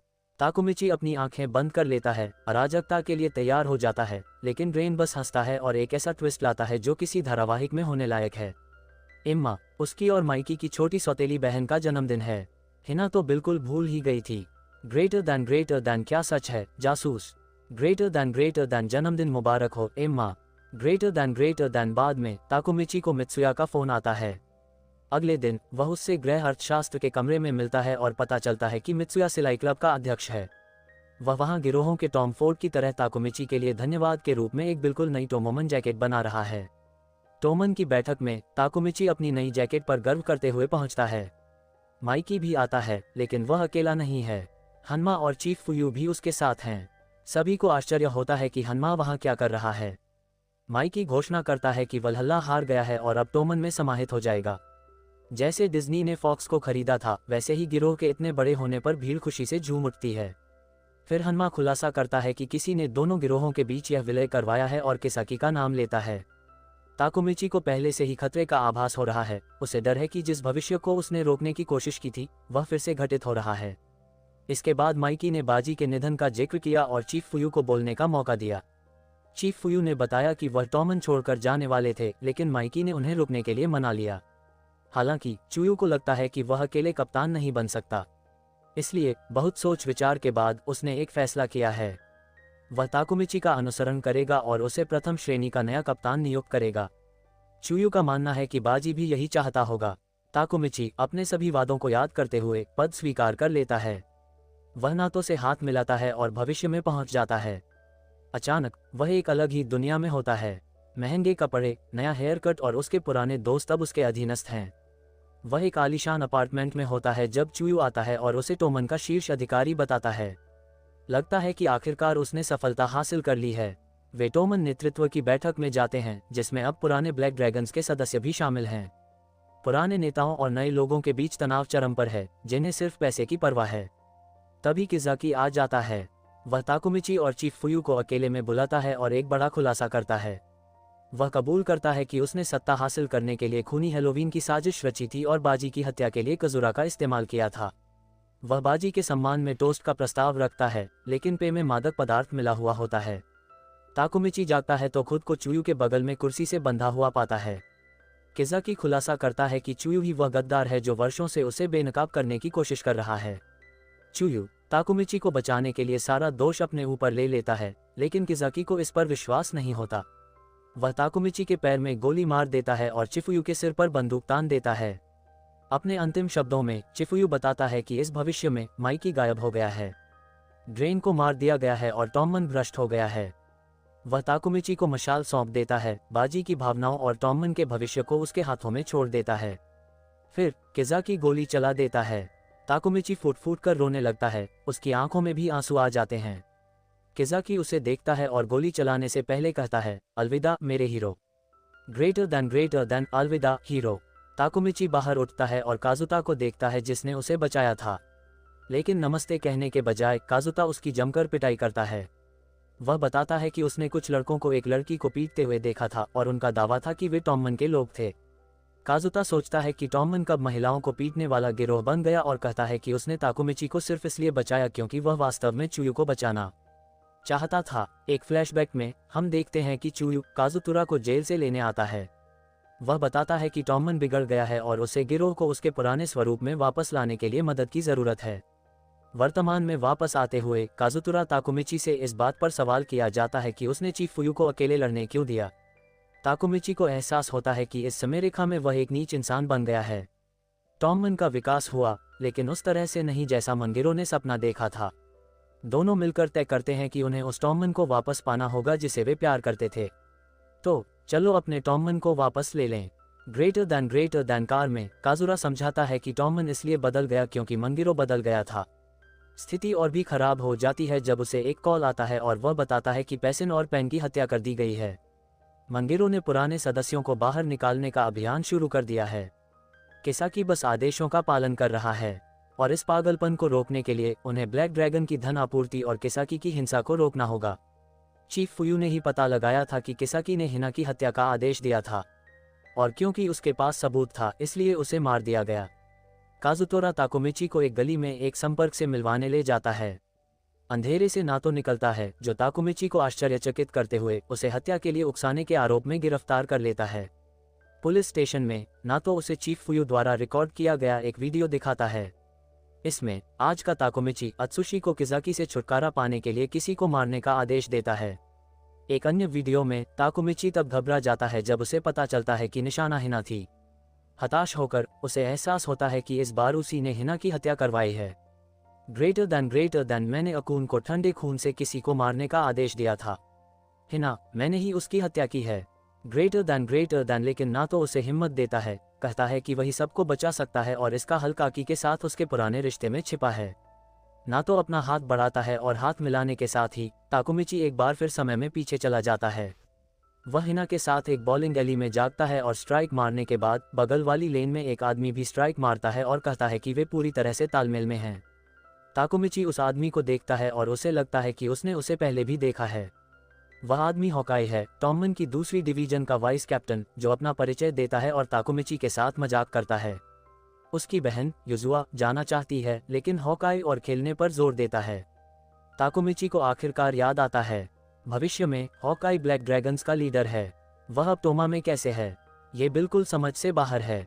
ताकुमिची की यादों में भविष्य में काजुता के साथ हुई बातचीत पहुंच जाती है, जहां उसे बताया गया था कि हॉकाई ने पैसे के लिए पूर्व ब्लैक ड्रैगन नेता की हत्या कर सत्ता हथिया ली थी। बॉलिंग गली में वापस आकर हिनाता हॉकाई की लंबाई की तारीफ करती है, जिससे ताकामिची को थोड़ी सी ईर्ष्या महसूस होती है। दोनों के बीच कड़ी प्रतिस्पर्धा शुरू हो जाती है, बॉलिंग से लेकर पंचिंग मशीन और यहाँ तक कि आर्केड तक। लेकिन हॉकाई हर चीज में बेहतर है। एक के बाद एक हार होती रहती है। अंत में हॉकाई उन्हें दोस्त मान लेता है और उसे अपने घर आमंत्रित करता है। युजुआ खुद को उनकी बड़ी बहन बताती है और ताकामिची को चिढ़ाते हुए कहती है कि वह कप्तान के हिसाब से कमजोर दिखता है। वह एक राज खोलती है। हकाई बहुत शर्मीला है और जब कोई लड़की उससे बात करती है तो वह एकदम जम जाता है। ताकामिची अपने कप्तान मित्सुया के साथ उसके रिश्ते के बारे में पूछता है और हॉकाई भावुक होकर कहता है कि मित्सुया उसके लिए बड़े भाई जैसा है। युजुआ ये भी दिखाती है कि हॉकाई के फ़ोन का वॉलपेपर मित्सुया की तस्वीर है। इससे ताकामिची और भी ज़्यादा उलझन में पड़ जाता है। आज का हॉकाई एक अच्छा, वफादार लड़का है, उस हत्यारे से बिल्कुल अलग जो उसे बनना चाहिए था। जब वे हकाई के घर पहुंचते हैं तो माहौल एकदम बदल जाता है। ब्लैक ड्रैगन गैंग दरवाजे पर खड़ा है। उनमें से एक, कोकानोई, ताकुमिची को तोमन कप्तान के रूप में पहचान लेता है और उसके उनके क्षेत्र में होने से क्रोधित हो जाता है। वे हमला करने की तैयारी करते हैं, लेकिन हॉकाई बीच में आकर कहता है कि ताकुमिची उसका दोस्त है। लेकिन इसका कोई फायदा नहीं होता, और जब गिरोह का एक सदस्य लड़कियों को धमकाता है, हॉकाई उसे एक ही मुक्के से ढेर कर देता है। अचानक बड़ा सरगना प्रकट होता है। तायू शिबा, हॉकाई और युजुहा का बड़ा भाई। बिना पूछे ही तायू ताकुमिची को कपड़े से बांधकर जमीन पर गिरा देता है।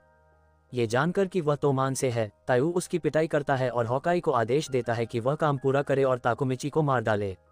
ग्रेटर देन मैं तुम्हें अभी उसे मारने का आदेश दे रहा हूँ। ग्रेटर देन लेकिन वह मना कर देता है। युजुहा बीच बचाव करने की कोशिश करती है और उसका भाई उसे थप्पड़ मार देता है। ताकुमिची बुरी तरह घायल होने के बावजूद खड़ा हो जाता है और तायू से कहता है कि वह महिलाओं को न मारे, खासकर अपनी बहन को। तायू उसकी बात अनसुनी कर देता है और पिटाई जारी रखता है। हिना ताकुमिची को बचाने के लिए खुद को आगे कर देती है और ताकुमिची एक अच्छे हीरो की तरह अपने शरीर से उसकी रक्षा करता है। ये देखकर हॉकाई मान जाता है। वह ताकुमिची की जान बचाने के बदले में तोमान को छोड़कर ब्लैक ड्रैगन्स में शामिल होने का प्रस्ताव देता है। तायू मुस्कुराता है, सौदा मान लेता है और चला जाता है। बाद में ताकुमिची की नींद खुलती है और हॉकाई उसे उठाकर ले जा रहा होता है। ताकुमिची टॉमन को छोड़ने के लिए मजबूर करने के लिए माफी मांगता है। हॉकाई कहता है कि उसने पहले ही अपना मन बना लिया था और उसे धन्यवाद देता है अपनी बहन की रक्षा करने के लिए। घर पर ताकुमिची को एहसास होता है कि उसे भविष्य में हॉकाई को तायू की हत्या करने से रोकना होगा। उसके दोस्त आते हैं और चीफ फुयू टोमन के इतिहास के बारे में बताते हैं। इस गिरोह की स्थापना विशेष रूप से काले ड्रैगनों से लड़ने के लिए की गई थी। तायू के नेतृत्व वाली वर्तमान पीढ़ी अब तक की सबसे क्रूर है और उसने गिरोह को लगभग एक सैन्य बल में बदल दिया है। चुयू के साथ अकेले में ताकुमिची अब और बर्दाश्त नहीं कर पाता और उसे सब कुछ बता देता है। समय में छलांग लगाना, हिना को बचाने का मिशन, सभी का अंधकार में भविष्य।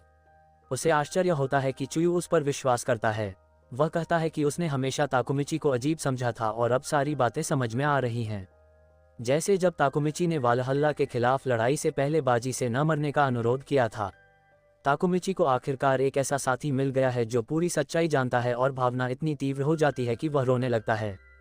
ग्रेटर देन मुझ पर विश्वास करने के लिए धन्यवाद चीफ फुयू। ग्रेटर देन चीफ फुयू अब सब कुछ जान चुका है, युद्ध के लिए तैयार है। टोमन नेताओं की बैठक में माहौल तनावपूर्ण है। केन का कहना है कि ताकुमिची पर हमला ब्लैक ड्रैगन्स की ओर से युद्ध की घोषणा है। अन्य कप्तान हॉकाई पर संदेह करते हैं क्योंकि वह ताकुमिची को दुश्मन के इलाके में ले गया है। हॉकाई घुटनों के बल बैठकर मीरो से टिलमैन छोड़ने की अनुमति मांगता है। जब मंगिरो पूछता है कि क्या किसी को कोई आपत्ति है तो ताकामिची बोलता है वह चीफ फुयू की योजना ए आजमाता है। मंगिरो को डोरायाकी देता है लेकिन नेता उसे फेंक देता है। योजना बी कुछ बेतुके नोटों का एक गुच्छा है। स्थिति को बिगड़ता देख माइकी हवाई के कप्तान मित्सुया पर फैसला छोड़ देता है। मित्सुया हॉकाई की ओर देखता है और सभी को आश्चर्यचकित करते हुए कहता है, तुम नहीं छोड़ रहे हो टॉम, क्योंकि मैं इसकी अनुमति नहीं दूंगा। एक फ्लैशबैक में हम देखते हैं कि हॉकाई मित्सुया से कैसे मिला था। एक छोटा हॉकाई एक दूसरे बच्चे को पीट रहा था, तभी मित्सुया जो उसके छोटे भाई बहनों की देखभाल कर रहा था वहां आया और उसे सबक सिखाया। ताकत का इस्तेमाल दूसरों की रक्षा के लिए किया जाना चाहिए, न कि लोगों को पीटने के लिए। वर्तमान में वापस आकर मित्सुया तायू से बात करना चाहता है लेकिन हॉकाई को लगता है कि यह समय की बर्बादी है। फिर ताकामिची और चीफ फुयू दल में शामिल हो जाते हैं। ताकुमिची पिटने के कारण चला जाता है और चीफ फुयू उस पर नजर रखने के लिए जाता है जिसे वह बेवकूफ कहता है। मीटिंग में मित्सुया एक ऐसा सौदा पेश करता है जो किसी गैंगस्टर फिल्म के लायक है। वह हॉकाई को ब्लैक ड्रैगन्स में शामिल होने देगा और फिर कभी दखल नहीं देगा। लेकिन बदले में तायू युजुहा को आज़ाद करना होगा। मित्सुया को पता चलता है कि हॉकाई अपनी बहन की रक्षा के लिए अपने भाई के अत्याचार सह रहा है। तायू क्रोधित हो जाता है और मुक्का मारने की कोशिश करता है, लेकिन मित्सुया उसे रोक देता है। अंत में विशालकाय योद्धा सुलह स्वीकार कर लेता है।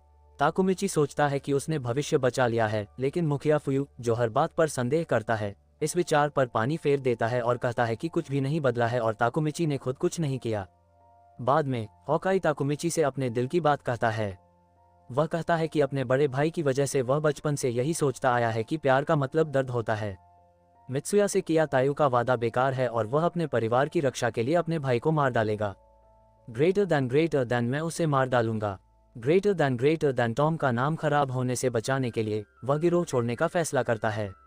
इसके साथ ही ताकुमिची एक निर्णय लेता है, वह काले ड्रैगनों को कुचल देगा। इस बीच टॉम के कप्तान समझौते को तोड़ने से बचने के लिए लड़ने से इनकार कर देते हैं। तभी देवदूत जैसे चेहरे वाला खलनायक किशा की मदद करने के लिए आ जाता है। चुयू लगभग उसका गला पकड़ने ही वाला था, लेकिन किशाकी के पास एक तुरुप का पत्ता था, ब्लैक ड्रैगन्स के भीतर एक मुखबिर। वे उस व्यक्ति से मिलते हैं, लेकिन तभी ब्लैक ड्रैगन का कोषाध्यक्ष कोकानोई 100,000 यान की मांग लेकर आ जाता है। उन्हें जानकारी बेचता है। तायू हमेशा क्रिसमस की पूर्व संध्या पर अकेले चच जाता है। किजाकी की योजना सरल है, वे चारों मिलकर हत्या को रोकेंगे और एक गुप्त लड़ाई में तायू को हरा देंगे। किजाकी अपनी बात रखता है। उसके अनुसार बाजी की मौत से माइकी सदमे में है और टॉमन की हालत नाजुक है, इसीलिए उसे इस गुप्त मिशन के लिए ताकुमिची और चीफ फुयू की मदद चाहिए। चीफ फुयू बाजी और हिना के हत्यारे के साथ काम करने से हिचकिचाते हैं, लेकिन ताकुमिची उन्हें दुश्मनों को करीब रखने की पुरानी तरकीब से मना लेता है। एक अस्थायी गठबंधन बन जाता है। अगले दिन ताकुमिची की मुलाकात हिना और नाओ से होती है। उसे एहसास होता है कि उसने तायू के साथ इस पूरे झमेले के बीच में ही हिना के साथ क्रिसमस की डेट तय कर ली थी। तभी हो एक चौंकाने वाला खुलासा करती है। वह किजाकी को बचपन से जानती थी, वे एक ही कोचिंग सेंटर में पढ़ते थे और उसके अनुसार वह एक अच्छा बच्चा था, हालांकि थोड़ा अजीब था। और भी बहुत कुछ है। किजाकी उस दिन उसके साथ था जब हिना और ताकुमिची पहली बार मिले थे। एक फ्लैशबैक में हम हिना को कुछ बदमाशों से एक बिल्ली को बचाने की कोशिश करते हुए देखते हैं। अचानक ताकुमिची एक कामचलाऊ हीरो का चोला पहने हुए प्रकट होता है और चिल्लाता है कि वह किसी को भी उस छोटी बच्ची पर हाथ नहीं लगाने देगा। बेशक उसकी बुरी तरह पिटाई होती है, लेकिन उसका डर के बावजूद साहस दिखाने से हिना को उससे प्यार हो गया। ग्रेटर दैन मिडिल स्कूल के बच्चे एक मासूम लड़की पर हमला करते हैं। वर्तमान में ताकुमिची यह जानकर बहुत खुश होता है कि हिना उसे इतने लंबे समय से प्यार करती है, लेकिन ये खुशी क्षणिक होती है। हिना के पिता मासातो नाम के एक पुलिस अधिकारी आते हैं और ताकुमिची को कॉफी के लिए आमंत्रित करते हैं। नाटो को प्रेरित करने के लिए धन्यवाद देने के बाद वे एक दिल दहला देने वाली विनती करते हैं, हिना से रिश्ता तोड़ दो। वे नहीं चाहते कि उनकी बेटी एक बदमाश के साथ रहे। ग्रेटर दैन कृपया मेरी बेटी से रिश्ता तोड़ दो। ग्रेटर दैन ये ठीक नहीं है। अरे ग्रेटर दैन तुम एक गिरोह के सदस्य हो। ग्रेटर दैन क्रिसमस की पूर्व संध्या पर भारी मन से ताकुमिची वही करता है जो उसे कहा जाता है।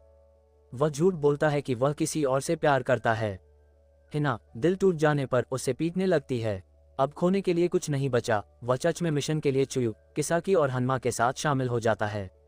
योजना सरल है। ताकुमिची हकाई को रोकता है जबकि बाकी तीनों तायू का ध्यान रखते हैं। क्रिसमस की रात हॉकाई अंतिम मुकाबले की तैयारी करता है। इस बीच शिफुयू को याद आता है कि बाजी ने उसे अपने लिए नहीं बल्कि गिरोह के लिए लड़ना सिखाया था। एक प्रतीकात्मक क्षण में वह बाजी की कमरबंद शिफुयू को सौंप देता है। ताकुमिची मानो मशाल सौंप रहा हो। ग्रेटर दैन क्वेस्ट के बाजी की कमरबंद अब मैं तुम्हें सौंप सकता हूँ। ग्रेटर दैन टीम इकट्ठा होती है और चर्च की ओर चल पड़ती है। अंदर ताकुमिची को हॉकाई ठीक वैसे ही मिलता है जैसा कि किसाकी ने भविष्यवाणी की थी। वह अपने दोस्त को हत्या न करने के लिए समझाने की कोशिश करता है और हिना से अपने दर्दनाक ब्रेकअप का उदाहरण देता है। किसी प्रियजन की रक्षा करने का मतलब किसी और का या अपना जीवन नष्ट करना नहीं हो सकता। ठीक उसी क्षण तायू चर्च में प्रवेश करता है। रुको, किजाकी का किशोर उसे रोकने के लिए कहाँ है? हकाई बिना समय बर्बाद किए चाकू से हमला करता है। तभी विश्वासघात का खुलासा होता है। हम देखते हैं कि हन्मा चीफ फुयू को पकड़े हुए है जबकि किजाकी मुस्कुराते हुए देख रहा है। वह स्वीकार करता है कि उसने शुरू से ही सबको धोखा दिया, सिर्फ इसलिए कि उसे लगा कि इसमें मजा आएगा। तायू बड़ी आसानी से हकाई को निहत्था कर देता है और उसे अपमानित करता है। ताकुमिची चीखता है और तायू दखलंदाजी से चिढ़कर अपनी आधी ताकत से उस पर एक मुक्का मारता है। जैसे ही तायू हॉकाई का बड़ा रहस्य उजागर करने वाला होता है, कहानी में एक अप्रत्याशित मोड़ आता है।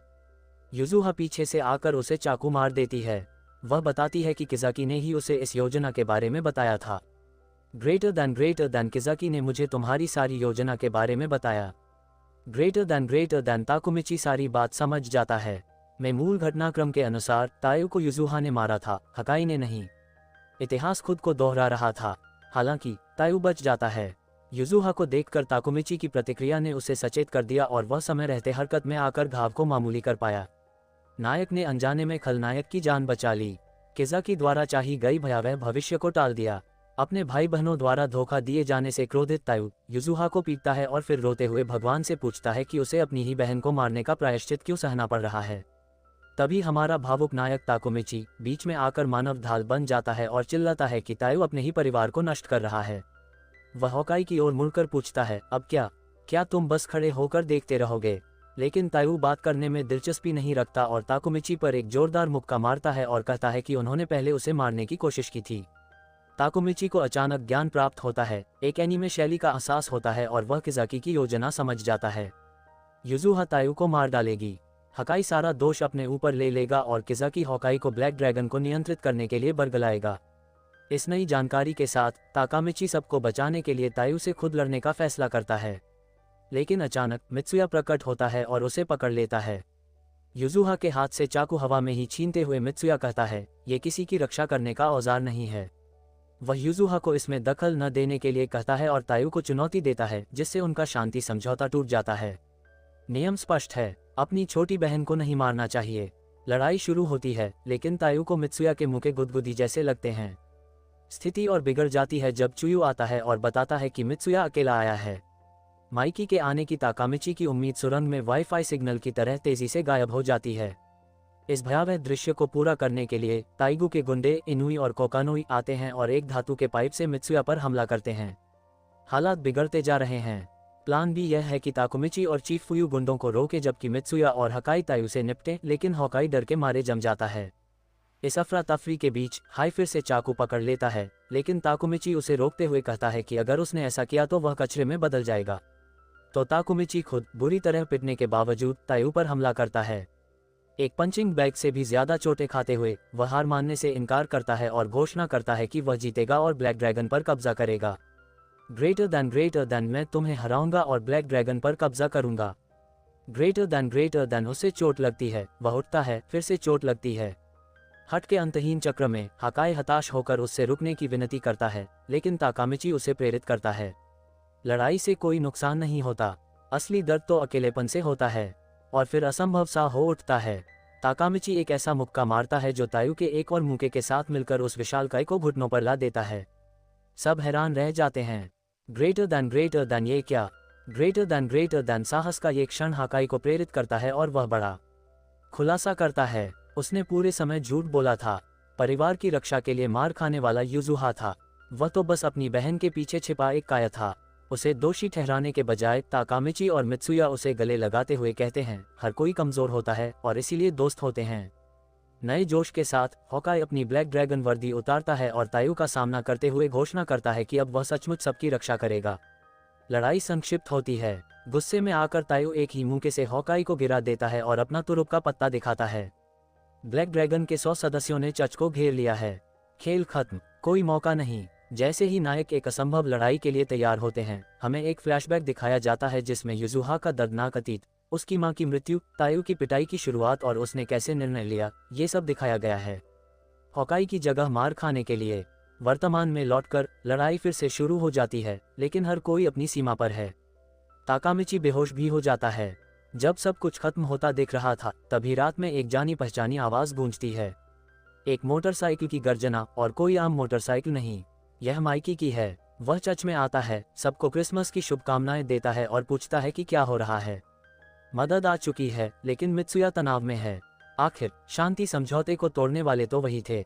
ग्रेटर दैन क्रिसमस की शुभकामनाएं। आखिर यह एक त्योहार है। ग्रेटर दैन मित्सुया तुरंत युद्धविराम तोड़ने का दोष अपने ऊपर ले लेता है। लेकिन माइकी की सोच अलग है। वह कहता है कि उसके भाई और बाजी ने उसे वहां पहुंचाया। इससे पहले कि कोई समझ पाए कि उसका क्या मतलब है, तायो एक धोखे से माइकी पर एक जोरदार मुक्का मारता है और उसे गिरा देता है। सन्नाटा छा जाता है, हर कोई सदमे में है। अजय माइकी नीचे गिर गया है, लेकिन ये हैरानी क्षणिक है। माइकी ऐसे उठता है जैसे कुछ हुआ ही न हो और कहता है कि प्रार्थना का समय समाप्त हो गया है। एक संक्षिप्त फ्लैशबैक में दिखाया गया है कि कैसे तायू ने इनुई और कोकोई को भर्ती किया, जिससे उसकी असाधारण ताकत साबित हुई। वर्तमान में वापस आकर तायू अपने मुके के बारे में शेखी बघारता है, लेकिन माइकी को इसकी परवाह भी नहीं है। एक पल में वह छलांग लगाता है और धड़ाम से एक जोरदार लात मारकर तायू को बेहोश कर देता है। खेल खत्म। मिकी समझाता है कि वह कमजोर या अकेला नहीं है। वह अपने भाई और दोस्तों की यादों को अपने दिल में संजोए हुए है और यही उसे ताकत देता है। ताकुमिची समझ जाता है कि मिकी भ्रष्ट नहीं होगा। तायू हमेशा की तरह जिद्दी उठ खड़ा होता है और अपने 100 सैनिकों को बुलाने का आदेश देता है। बस एक छोटी सी समस्या है। कोकानुई किसी भूत को देखने वाले चेहरे के साथ बाहर देखता है और बताता है कि वे हार गए हैं। बाहर ड्रेन चर्च की सीढ़ियों पर शांति से बैठा है, उसने अकेले ही पूरी ब्लैक ड्रैगन सेना को हरा दिया है। तायू अंततः गिर पड़ता है, हर मायने में पराजित। मित्सुया के अनुसार रात का असली हीरो ताकामिची थकान से बेहोश हो जाता है। अंत में हकाई और युजुहा आखिरी बार तायू का सामना करते हैं। युजुहा एक कमजोर क्षण में स्वीकार करती है कि उससे नफरत करने के बावजूद वह उससे प्यार भी करती है। और माइकी ताकुमिची को अपनी बाइक पर बिठाकर हिना के दरवाजे पर छोड़ देता है, जहां वह उसका इंतजार कर रही थी। ताकुमिची सीधे हिना से टकरा जाता है और अवाक रह जाता है, ठीक वैसे ही जैसे किसी पार्टी में अपने एक्स से अचानक मुलाकात हो जाए। समझ नहीं आ रहा क्या करें। माइकी, जिसने सारा मामला रचा था, अनजान बनने का नाटक करता है। ताकुमिची को बिना कोई वजह बताए उससे रिश्ता तोड़ने पर बहुत बुरा लग रहा है। लेकिन आखिर हुआ कैसे? फ्लैशबैक। हिना अपने पिता से बात करने गई। वह ताकुमिची का पूरी ताकत से बचाव करती है और कहती है कि उसे उसके चरित्र से प्यार हुआ था, न कि उसकी खूबसूरती से। वह कहती है कि वह भरोसेमंद न लगे, लेकिन वह दयालु है और उसका दिल अच्छा है। असल में एक ऐसा बदमाश जिसका दिल सोने का है। बाद में वह एक मंदिर में प्रार्थना करने जाती है और वहां मौजूद एम्मा से टकरा जाती है। एम्मा, जो हर किसी की सबसे अच्छी दोस्त होती है, पूरी कहानी सुनती है और दोनों को मिलाने का फैसला करती है। वह ड्रेन और माइकी को फोन करती है और उन्हें ताकुमिची को ढूंढकर हिना के पास लाने को कहती है। वर्तमान में वापस आते हैं। ताकुमिची दबाव सहन नहीं कर पाता, फूट फूट कर रोने लगता है और माफी मांगता है। वह बताता है कि उसने उससे सिर्फ इसलिए रिश्ता तोड़ा ताकि उसे खतरे से बचा सके। वह वादा करता है कि चाहे कुछ भी हो जाए, वह उसे बचाएगा और उसकी रक्षा करेगा। हिना, जो बेहद प्यारी है, उससे नए साल पर मंदिर ले जाने के लिए कहती है। और बस वे फिर से एक साथ हो जाते हैं। ये दृश्य देखकर ड्रेन एक अनमोल बात कहता है। ताकुमिची महिलाओं और लड़ाई में कमजोर है, लेकिन वह भरोसेमंद है। जब जरूरत पड़ती है, ठीक उसी की तरह। बाद में माइकी ताकुमिची को अपनी बाइक पर घुमाने ले जाता है और अपने दिल की बात कहता है। वह अपने बड़े भाई के बारे में बात करता है, जो एक गैंग लीडर था, लड़ाई में थोड़ा कमजोर था, लेकिन उसने सबको प्रेरित किया।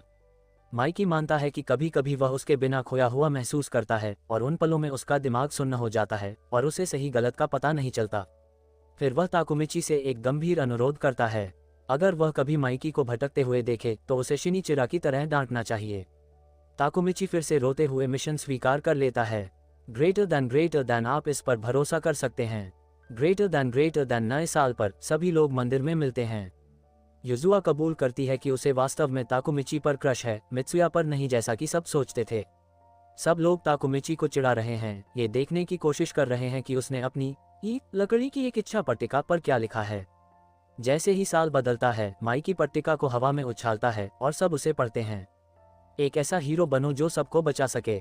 दूर से किजाकी और हन्मा देख रहे हैं, जिससे ये स्पष्ट हो जाता है कि खेल अभी खत्म नहीं हुआ है। टोमोमन साल की अपनी पहली बैठक आयोजित करता है। यह एक गृहस्वामी संघ की बैठक की तरह है, लेकिन गैंग जैकेट पहने हुए। ड्रेन ब्लैक ड्रैगन के साथ हुए संघर्ष का ब्यौरा दिया जाता है। हॉकाई मंच पर आकर उस झूठ के लिए माफी मांगता है जिससे ये सब शुरू हुआ था। टॉममन के सदस्य, जो इस पर बिल्कुल शांत थे, उसे तुरंत माफ कर देते हैं और यह भी पुष्टि करते हैं कि वह दूसरी डिवीजन का उपकप्तान बना रहेगा। फिर आता है पहला आश्चर्य। ब्लैक ड्रैगन के इनुई और कोकानोई घोषणा करते हैं कि उनका गिरोह अब टॉममन का हिस्सा है। शर्त ये थी कि वे तभी शामिल होंगे जब उन्हें ताकुमिची के अधीन रखा जाएगा। हमारा हीरो कहता है, माफ कीजिए, लेकिन माइकी समझाता है कि वह बस उनकी विनती मान रहा था। चीफ यू को पहले से ही कुछ गड़बड़ लग रही थी, लेकिन असली धमाका अब होता है। माइकी माइक लेता है और घोषणा करता है, किसाकी, तुम्हें निष्कासित किया जाता है। सन्नाटा छा जाता है। ग्रेटर देन तुम बाहर हो। हन्मा आपत्ति जताने की कोशिश करता है, कहता है कि अगर काकी जाता है तो वह मोबिया और वलहल्ला के 350 सदस्यों को अपने साथ ले जाएगा, जिससे टॉमन में केवल 100 लोग बचेंगे। लेकिन माइकी को कोई फर्क नहीं पड़ता। वह सारे राज खोल देता है, ये खुलासा करते हुए कि किजाकी ने ही काले ड्रैगन के साथ झगड़ा शुरू किया था और यहाँ तक कि युजुआ को तायु को मारने के लिए चाकू भी दिया था। किजाकी अपना बचाव करने की कोशिश करता है और दावा करता है कि उसने ये सब टॉमन के लिए किया था, लेकिन माइकी उसे बीच में ही रोक देता है। किजाकी का खेल खत्म, वह घुटनों के बल गिर पड़ा, माइकी को हरा दिया। ग्रेटर देन मिशन पूरा होते देख माहौल बदल जाता है। माइकी और ड्रेकन ताकुमिची को एक बिल्कुल नई मोटरसाइकिल CB250T बाबू उपहार में देते हैं, जो माइकी की बाइक की जुड़वां है और कभी शिनचिरो की थी। ये भाईचारे का एक बेहद भावुक क्षण है। ग्रेटर देन एकता। माइकी से कुछ लेखन सबक लेने के बाद ताकुमिची चीफ फुयू और बाकी गिरोह को अलविदा कहता है। भविष्य में लौटने के लिए तैयार, वह टॉमन के संस्थापक सदस्यों के साथ एक आखिरी तस्वीर खींचता है जो इतिहास में दर्ज हो जाएगी। वह नातो से हाथ मिलाता है और अचानक 2018 में वापस आ जाता है। वह जेल में नहीं है, जो एक अच्छा संकेत है, लेकिन ये खुशी क्षणिक है। उसे एहसास होता है कि वह एक अंतिम संस्कार में है। वह माना और लूना के नाम सुनता है और उसका दिल बैठ जाता है।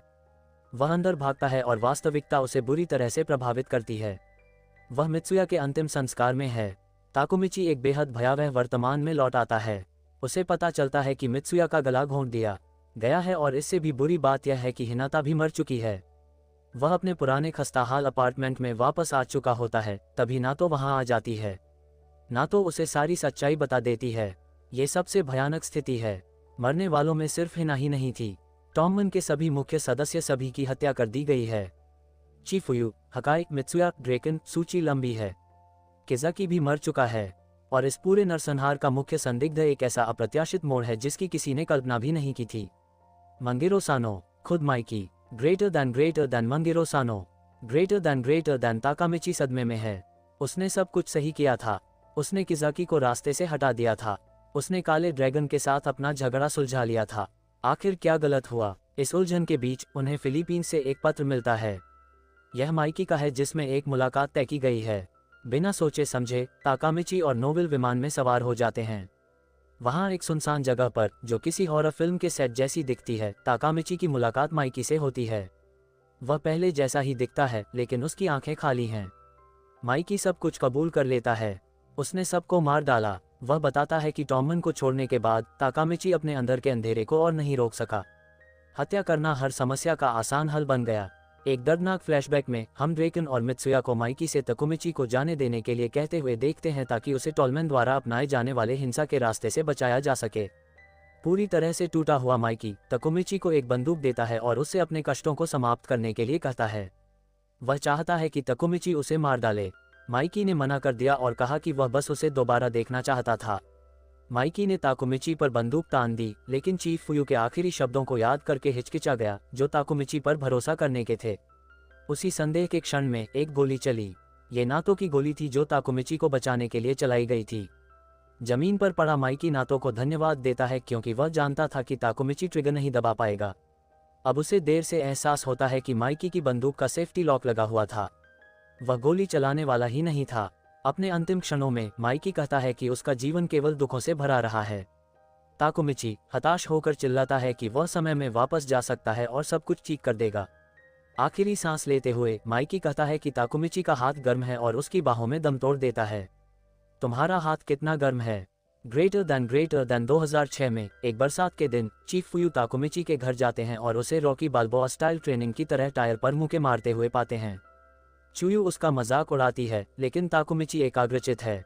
भविष्य बदलने के लिए उसे और अधिक शक्तिशाली बनना होगा। तभी चुयू को समझ आता है, यही है भविष्य का ताकुमिची। फिर ताकुमिची एक चौंकाने वाली बात बताता है। नए भविष्य में माइकी ने सबको मार डाला है। वह समझाता है कि भविष्य में वह टॉमन को छोड़ने के बाद अब वह मजबूत बनना चाहता है, ताकि वह गिरोह को निराश न करे। चुयू देखता है कि ताकुमिची की उंगलियों के जोड़ छिल गए हैं। वह अपने दोस्त को रोकने की कोशिश करता है, जो टायर पर मुक्के मारता रहता है। हताश होकर चुयू उसे जमीन पर गिरा देता है और ताकुमिची टूट जाता है, ये कहते हुए कि उसे नहीं पता कि वह सबको कैसे बचाएगा और उसे अभी भी माइकी की मौत अपनी बाहों में महसूस हो रही है। चुयू अंधकार में भविष्य पर अफसोस जताता है, लेकिन अपने साथी को फिर से देखकर खुश होता है। वह कहता है कि उसे पहले से ही पता है कि क्या करना है। माइकी की जमकर पिटाई करनी है। वह और ताकुमिची ही ऐसे हैं जो बॉस का सामना करने को तैयार हैं। अपने साथी के समर्थन से ताकुमिची बेहतर महसूस करता है। उसने खुद को यकीन दिला दिया था कि वह कुछ नहीं कर सकता, लेकिन उसे याद आता है कि माइकी सबसे बढ़कर उसका दोस्त है। फैसला हो जाता है, वह तब तक भविष्य में वापस नहीं लौटेगा जब तक वह टॉलमन का नेता नहीं बन जाता। आराम करने के लिए दोनों एक सार्वजनिक स्नानघर जाते हैं। बदमाश किरदारों पर आधारित मंगा से प्रेरित ताकामिची को योकोहामा के गिरोहों को हराकर सबका सम्मान हासिल करने का शानदार विचार आता है। इसी बीच किज़ाकी और हन्मा तेंजिकु के मुखिया इज़ाना से मिलने जाते हैं। किज़ाकी बदला लेना चाहता है। ये तोमान के इतिहास के सबसे बड़े और अंतिम संघर्ष की शुरुआत है। एक सप्ताह बाद में ताकुमिची और उसके दोस्त तेंजुकु और शाबुया के एक बड़े हमले से अचानक घिर जाते हैं। चीफ फुयू ताकुमिची को भागने के लिए कहता है और उन्हें रोकने की कोशिश करता है, लेकिन तेंजुकु के एक सरगना कांजी के एक ही मुक्के से वह बेहोश हो जाता है। ताकुमिची और उसके दोस्त घिर जाते हैं और तभी अचानक कौन आता है। तेंजुकु की वर्दी पहने किज़ाकी, जो ताकुमिची को हीरो कहता है और घोषणा करता है कि कांटों की घटना शुरू हो गई है। ग्रेटर दैन है हीरो, और अब कांटों की घटना शुरू होने दो।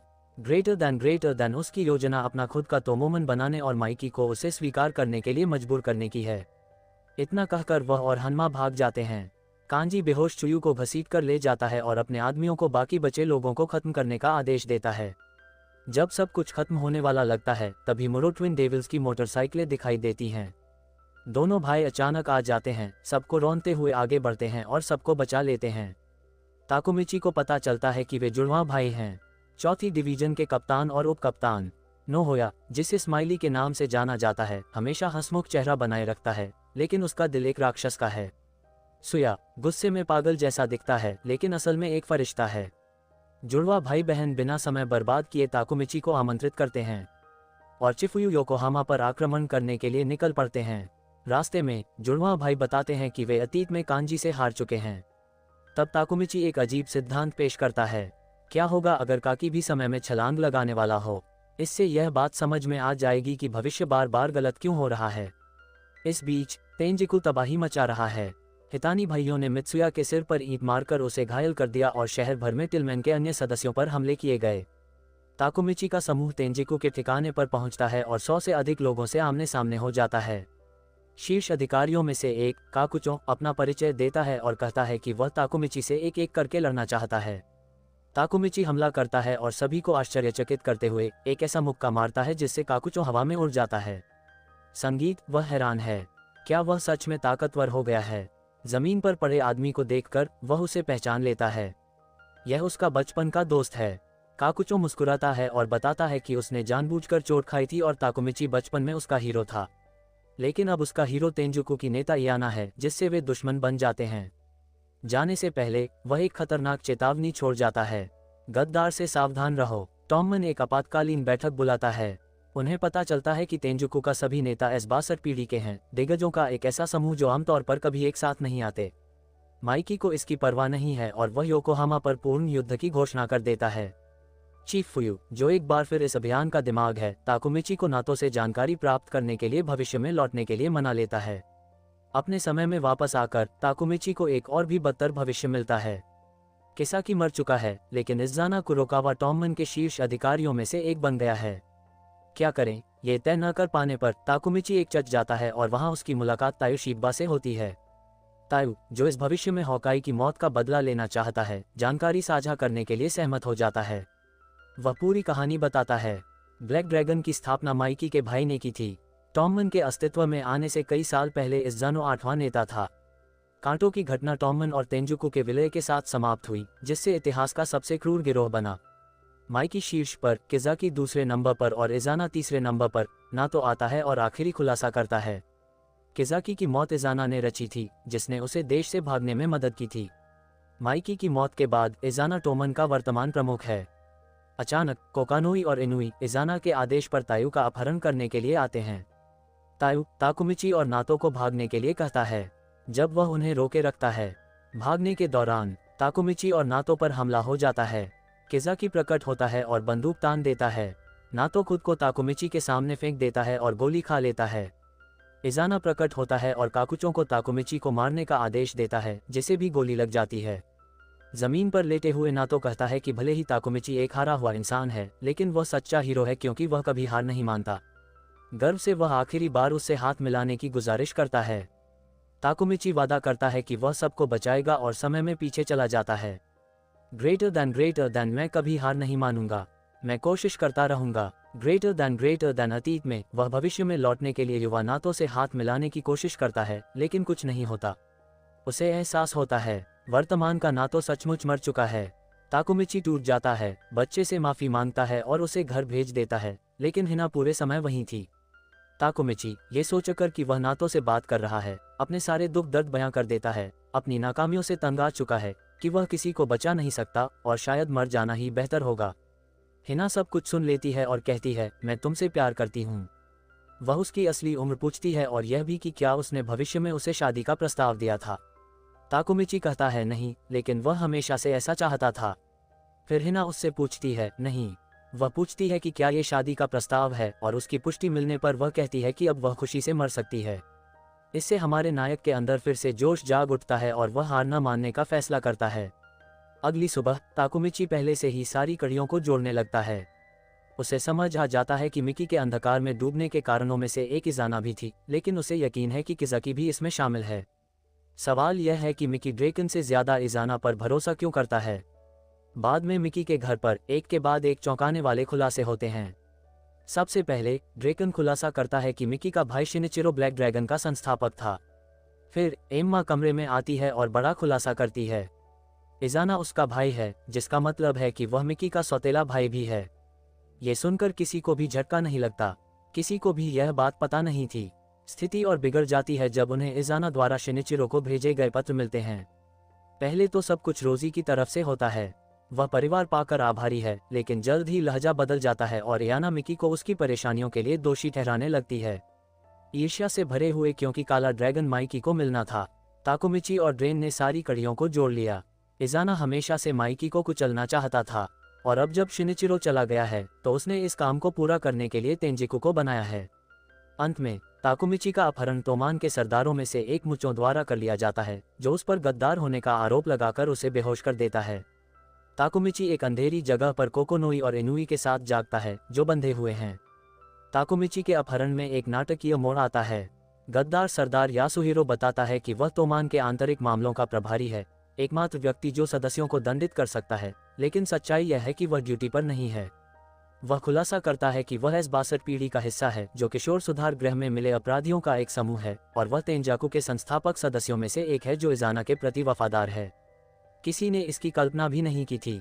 इजाना की योजना कोकोनोई के पैसे, काकी की बुद्धि और माइकी के करिश्मा का उपयोग करके अब तक का सबसे शक्तिशाली गिरोह बनाने की है।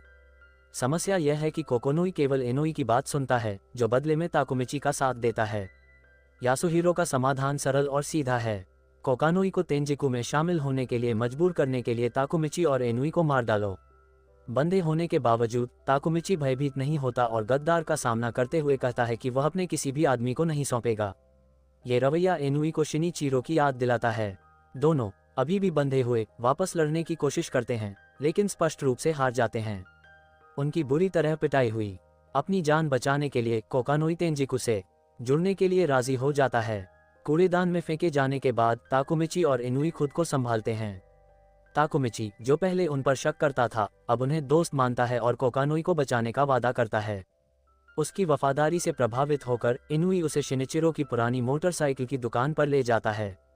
वहां वह उसे बताता है कि कैसे याना ने ब्लैक ड्रैगन को भ्रष्ट किया और ताकुमिची से कोकोनोई को बचाने और ब्लैक ड्रैगन का सम्मान वापस दिलाने के लिए गिरोह का 11वां नेता बनने का अनुरोध करता है। ताकुमिची, जो किसी को हर कीमत पर बचाने की भावना को समझता है, प्रस्ताव स्वीकार कर लेता है। वह अब टॉमन के पहले डिवीजन का कप्तान और ब्लैक ड्रैगन का नया नेता है। लक्ष्य एक ही है, टॉमन के पहले डिवीजन के कप्तान के रूप में मैं ब्लैक ड्रैगन का 11वां नेता बनूंगा। ग्रेटर दैन एक फ्लैशबैक में हम एम्मा के बचपन को देखते हैं। अपनी मां द्वारा त्यागी जाने के बाद उसे सानो परिवार ने गोद ले लिया ताकि उसे अपने विदेशी लगने वाले नाम के बारे में बुरा न लगे। मेरेल ने माइकी उपनाम अपना लिया। यह एक छोटा सा इशारा था जो भाई बहनों के बीच के गहरे बंधन को दर्शाता था। वह इस निष्कर्ष पर पहुंची कि उस दिन के बाद से उसने कभी अकेलापन महसूस नहीं किया। वर्तमान में वापस आते हुए टिलमैन हालात बेकाबू हो जाते हैं। माइकी आखिरकार ताकुमिची को ब्लैक ड्रैगन का नेतृत्व करने देने के लिए सहमत हो जाता है और उन्हें पता चलता है कि तेंजाकू 22 फरवरी को हमला करेगा, जो गिरोह की स्थापना की सालगिरह है। स्थिति और भी खराब हो जाती है जब हकाई ये खबर लेकर आता है कि मित्सुया और स्माइली पर हमला हुआ है और वे अस्पताल में भर्ती हैं। माहौल हार जैसा है, लेकिन माइकी हमेशा की तरह आगे बढ़ता है, एक प्रेरणादायक भाषण देता है और आश्वासन देता है कि उसकी उपस्थिति ही जीत के लिए काफी है। अगले दिन शिनिचिरो की कब्र पर तनाव चरम पर होता है। ताकुमिची, एनुपी, माइकी और एम्मा का सामना इज़ाना से होता है, एक ऐसा पारिवारिक मिलन जिसे कोई नहीं चाहता था। माइकी ताकुमिची से एम्मा को वहां से ले जाने के लिए कहता है।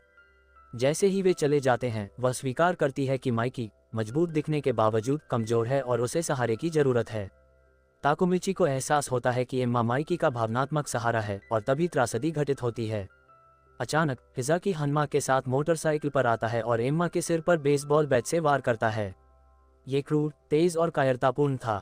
माइकी अपनी बहन को उठाता है, उसे अपनी पीठ पर लादता है और अस्पताल की ओर चल पड़ता है। रास्ते में वह कुछ पल के लिए होश में आती है और पूछती है। उसे ड्रेन को ये बताने के लिए कहा जाता है कि वह उससे प्यार करती है और ताकुमिची को माइकी का ख्याल रखने के लिए कहा जाता है। घबराहट में माइकी उसे जगाए रखने की कोशिश करता है, लेकिन बहुत देर हो चुकी होती है। जैसे ही माइकी एक ऐसे भविष्य के खूबसूरत सपने के बारे में बताता है जो कभी साकार नहीं होगा, उसे महसूस होता है कि उसका शरीर ठंडा पड़ रहा है। ताकुमिची सबसे बुरी खबर की पुष्टि करता है। एम्मा अब नहीं रही। जिस अंधेरे से ताकुमिची इतना डरता था, वह आखिरकार माइकी के दिल में घर कर गया है। संगीत, इज़ाना और किसाकी बातचीत करते हैं और हमें पता चलता है कि किसाकी की योजना मावल के किसी खलनायक के लायक है। वह कबूल करता है कि उसने ड्रेन को चाकू मारने की साजिश रची थी और काजुरा को बाजी की हत्या करने के लिए उकसाया था।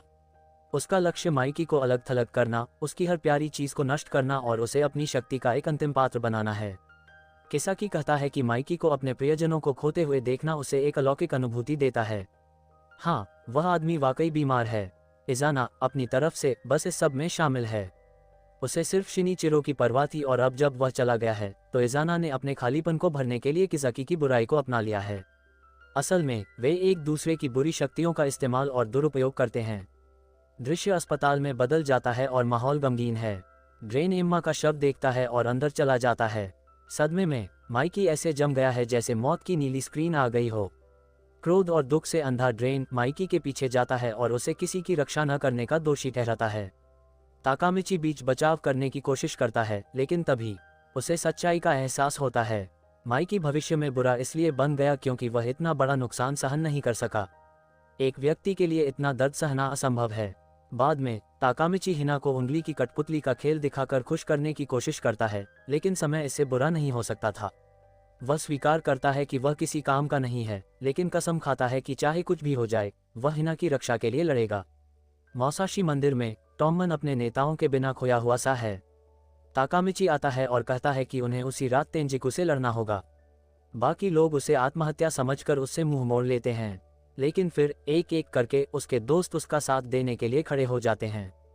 चुयू, अकुन और मिसोमित दल के सभी लोग उसके साथ जाने के लिए सहमत हो जाते हैं। यहाँ तक कि स्माइली और मित्सुया, जो व्हीलचेयर पर अस्पताल से भाग निकले थे, भी समर्थन देने के लिए आ जाते हैं। तोमान के सभी लोग एकजुट हो जाते हैं और उनका मनोबल फिर से बढ़ जाता है, जिससे ताकुमिची को विश्वास हो जाता है कि वह सबको बचा सकता है। ग्रेटर दैन यह अभी खत्म नहीं हुआ है। हमारा काम अभी पूरा नहीं हुआ है। ग्रेटर दैन योकोहामा में इज़ाना कुरोकावा तेंजिकू को इकट्ठा करती है और तोमान में उनका मजाक उड़ाती है। चेहरे पर निराशा झलकती है, मानो वे अब कुछ भी नहीं हैं। तेंजिकू के नेता 4 स्वर्गीय राजा पुष्टि करते हैं कि टॉमन की टुकड़ियां बिखर चुकी हैं और माइकी और ड्रेन अब किसी काम के नहीं रहे। इज़ाना की योजना स्पष्ट है, जापान के अंडरवर्ल्ड पर राज करना और माइकी को तब तक तड़पाना जब तक वह असहनीय न हो जाए। जब टॉम अंततः पहुंचता है तो उनकी संख्या एवेंजर्स की अंतिम लड़ाई की तरह कम होती है, लेकिन उल्टी स्थिति में। अकामात्रा में एक मुकाबले का प्रस्ताव रखता है। पैन बिना पलक झपकाए चुनौती स्वीकार करता है और एक ही मुक्के से उसे नॉकआउट कर देता है। टॉमन का अपना ही एक पंच वाला योद्धा इस बिजली की तेजी से मिली जीत के साथ अस्थायी नेता के रूप में कार्य कर रहे ताकुमिची संकेत देता है और जबरदस्त लड़ाई शुरू हो जाती है। ग्रेटर दैन चलो चलें। ग्रेटर दैन टॉमन अपनी पूरी ताकत से लड़ता है, भले ही वे नुकसान में हों। ताकुमिची का लक्ष्य काकी तक पहुंचना है, जो अपनी ऊंची जगह से देख रहा है, लेकिन रास्ते में उसे काकुचो रोक लेता है। वह आदमी खुलासा करता है कि उसे इम्मा की मौत के बारे में पता है और अनजाने में ये भी बता देता है कि वह असल में इज़ाना को रोकना चाहता है, जिससे सबके मन में एक बड़ा सवालिया निशान लग जाता है। इसी बीच लड़ाई के दूसरे कोने में इनुई कोकानोई को समझाने की कोशिश करती है। तेंजाकू छोड़ने का मन बना लिया है, लेकिन कोकानोई को इसमें कोई दिलचस्पी नहीं है। वह गिरोह और सबसे बढ़कर पैसे के प्रति अपनी वफादारी को फिर से साबित करता है। इस अफरा तफरी के बीच इनुई और कोकानोई के बीच लड़ाई और भी तेज हो जाती है। कोकानोई किसी भी तरह की मदद लेने से इनकार कर देता है और इनुई पर बेरहमी से हमला करता है। एक फ्लैशबैक से सारी बात सामने आती है। कोकानोई इनुई की बड़ी बहन से प्यार करता था। आग लगने से उसकी हालत गंभीर हो गई थी, जिसके बाद वह उसके इलाज के लिए 40 मिलियन येन जुटाने के लिए बेताब हो गया। इसके लिए उसने अपराध की दुनिया में कदम रखा, एक गिरोह बनाया और हर तरह के गंदे काम किए। अंत में आईना की मौत हो ही गई और कोकानोई पैसे के प्रति जुनूनी हो गया, जिसने उसे सीधे तेंजाकू तक पहुंचा दिया। वर्तमान में वापस आकर वह घोषणा करता है कि इनुई अब उसका दुश्मन है। ग्रेटर दैन मैंने अब तेंजाकू के साथ पूरी तरह से जुड़ने का फैसला किया है। हम दुश्मन हैं। ग्रेटर दैन इस बीच ताकुमिची किसाकी तक पहुंचने की अपनी खोज जारी रखता है, लेकिन काकुचो उसके रास्ते में एक दीवार की तरह खड़ा है। ऊपर से इज़ाना और हनमा S62 पीढ़ी के बारे में बात करना शुरू करते हैं, जिसे क्रूर पीढ़ी के नाम से भी जाना जाता है।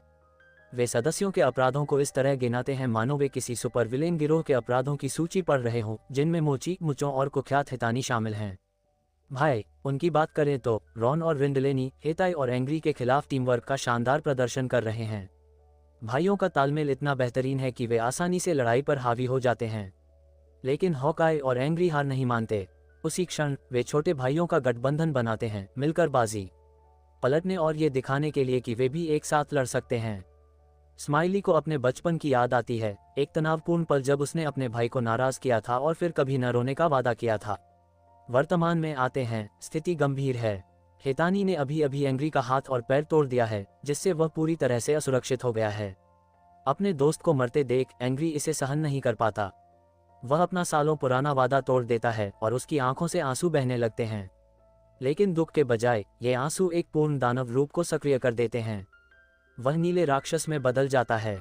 कुछ ही सेकंड में वह भयानक सटीकता के साथ रेनो और रॉन हेतानी को बेअसर कर देता है, फिर तुरंत मुचो और मोची को भी मार गिराता है। ग्रेटर दैन तुम बहुत धीमे हो। ग्रेटर दैन मुझे बताओ। टोमन और तेंजुकू दोनों जगहों के लोग ये देखकर दंग रह गए हैं। मुचो को समझ नहीं आ रहा था कि इतनी शक्ति कहाँ से आई। हारने के बावजूद मुचो ने ताकुमिची पर छल कपट करते हुए चाकू से हमला कर दिया। तभी अचानक काकुचो प्रकट हुआ और हमले को रोक दिया। उसने खुद को तेंजाकू के 4 दिव्य राजाओं में से एक बताया और ताकुमिची को चुनौती दी। काकुचो को याद आया कि वे बचपन के दोस्त थे, लेकिन उसने स्पष्ट कर दिया कि अब उसकी वफादारी इज़ाना के साथ है। लड़ाई भयंकर थी। काकुचो ने अलौकिक गति से हमला किया, लेकिन ताकुमिची बुरी तरह घायल होने के बावजूद हार मानने को तैयार नहीं था। लड़ाई तभी रुकी जब माहिर चालाक किजाकी ने मोर्चा संभाला। किजाकी ने ताकुमिची के सिर पर बंदूक तान दी और पूछा कि क्या उसमें जीतने के लिए मरने का साहस है। डरने के बजाय ताकुमिची ने अपना माथा बंदूक की नली से सटा दिया, जिससे किजाकी पूरी तरह से हैरान रह गया। उसने उन सभी को याद किया जिन्होंने उसके लिए बलिदान दिया था, जैसे बाजी और चिफुयू, और इससे उसे शेर जैसा साहस मिला। किसाकी जान से मारने के लिए गोली नहीं चला पाता और घायल होने के बावजूद अंत में ताकामिची के पैर में गोली मार देता है। हमारा नायक एक शानदार भाषण देता है जिसमें वह कहता है कि भले ही उसमें करिश्मा, ताकत या बुद्धिमत्ता न हो, लेकिन उसके पास एक चीज है, कभी हार नहीं मानता। उसकी यह जिद टॉमन के सभी लोगों को फिर से खड़े होने की प्रेरणा देती है। दुश्मन का मनोबल वापस आते देख काकी एक गंदी चाल चलता है और गिरोहों के विलय का प्रस्ताव रखता है, लेकिन ताकुमिची उसे मुक्का मारकर जवाब देता है। फिर याना भी लड़ाई में शामिल हो जाती है और ताकुमिची को अपमानित करती है, जिसे आखिरकार समझ आता है कि भविष्य में माइकी के साथ जो भी बुरा हुआ उसका कारण तेंजिकू ही है। जब सब कुछ खोया हुआ लगता है तभी मदद के लिए कोई आता है। ग्रेटर दैन क्या हाल है बॉस। ग्रेटर दैन माइकी और ड्रेकन लड़ाई के लिए तैयार होकर आते हैं। हमें पता चलता है कि हिना ने ही उन्हें निराशा से बाहर निकाला था, ताकुमिची के टाइम लीपर होने की सच्चाई बताकर। माइकी अपनी पूरी ताकत में तेंजिकू के बचे हुए लोगों का सामना करता है और साल का सबसे दमदार डायलॉग बोलता है कि वह 20,000 लोगों से लड़ सकता है। अजाना बिना समय बर्बाद किए माइकी को लात मारती है और एम्मा की मौत का ताना मारती है। माइकी का जवाब सबको चौंका देता है। ग्रेटर दैन चलो इसे सुलझाते हैं भाई। ग्रेटर दैन और आखिरकार जिस लड़ाई का सभी को बेसब्री से इंतजार था वह शुरू होती है। माइकी बनाम याना। भाइयों के बीच अंतिम मुकाबला। माइकी अपने जबरदस्त किक से हमला करता है, लेकिन इजाना उसे ऐसे रोक देती है जैसे कुछ हुआ ही न हो, एक असाधारण स्तर की फुर्ती का प्रदर्शन करते हुए।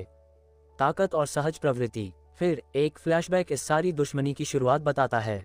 हमें पता चलता है कि मिकी के बड़े भाई शिनिचिरो भी इजाना को भाई की तरह मानते थे और उन्हें ब्लैक ड्रैगन का नेतृत्व सौंपने का वादा भी किया था। समस्या ये थी कि जब उन्हें पता चला कि मिकी को भी उत्तराधिकारी माना जा रहा है, तो उन्हें धोखा महसूस हुआ और यह नाराजगी एक घातक नफरत में बदल गई। वर्तमान में मिकी एम्मा की मौत से बुरी तरह हिल गया है और इजाना सटीक और क्रूर हमलों से लड़ाई पर हावी है। काकुचो बताते हैं कि इजाना की ताकत उसके बचपन के एक सदमे से उपजे अकेलेपन से आती है, जिसने उसे अंदर से पूरी तरह तोड़ दिया है। मिकी अपने प्रतिद्वंद्वी की आंखों में पीड़ा देखता है और उससे जुड़ने की कोशिश करता है, ये कहते हुए कि वे भाई हैं और उन्हें लड़ने की जरूरत नहीं है। लेकिन इससे इजाना और भी ज्यादा क्रोधित हो जाता है। वह मिकी को गोली मारने के लिए बंदूक निकालता है, लेकिन एक चौंकाने वाले मोड़ में काकुचो बीच में आकर उसे निहत्था कर देता है। लेकिन हमारे प्यारे किजा की बंदूक छीन लेते हैं और काकुचो को गोली मार देते हैं। अपने दाहिने हाथ के आदमी के मारे जाने के साथ तेंजाकू आधिकारिक तौर पर हार जाता है।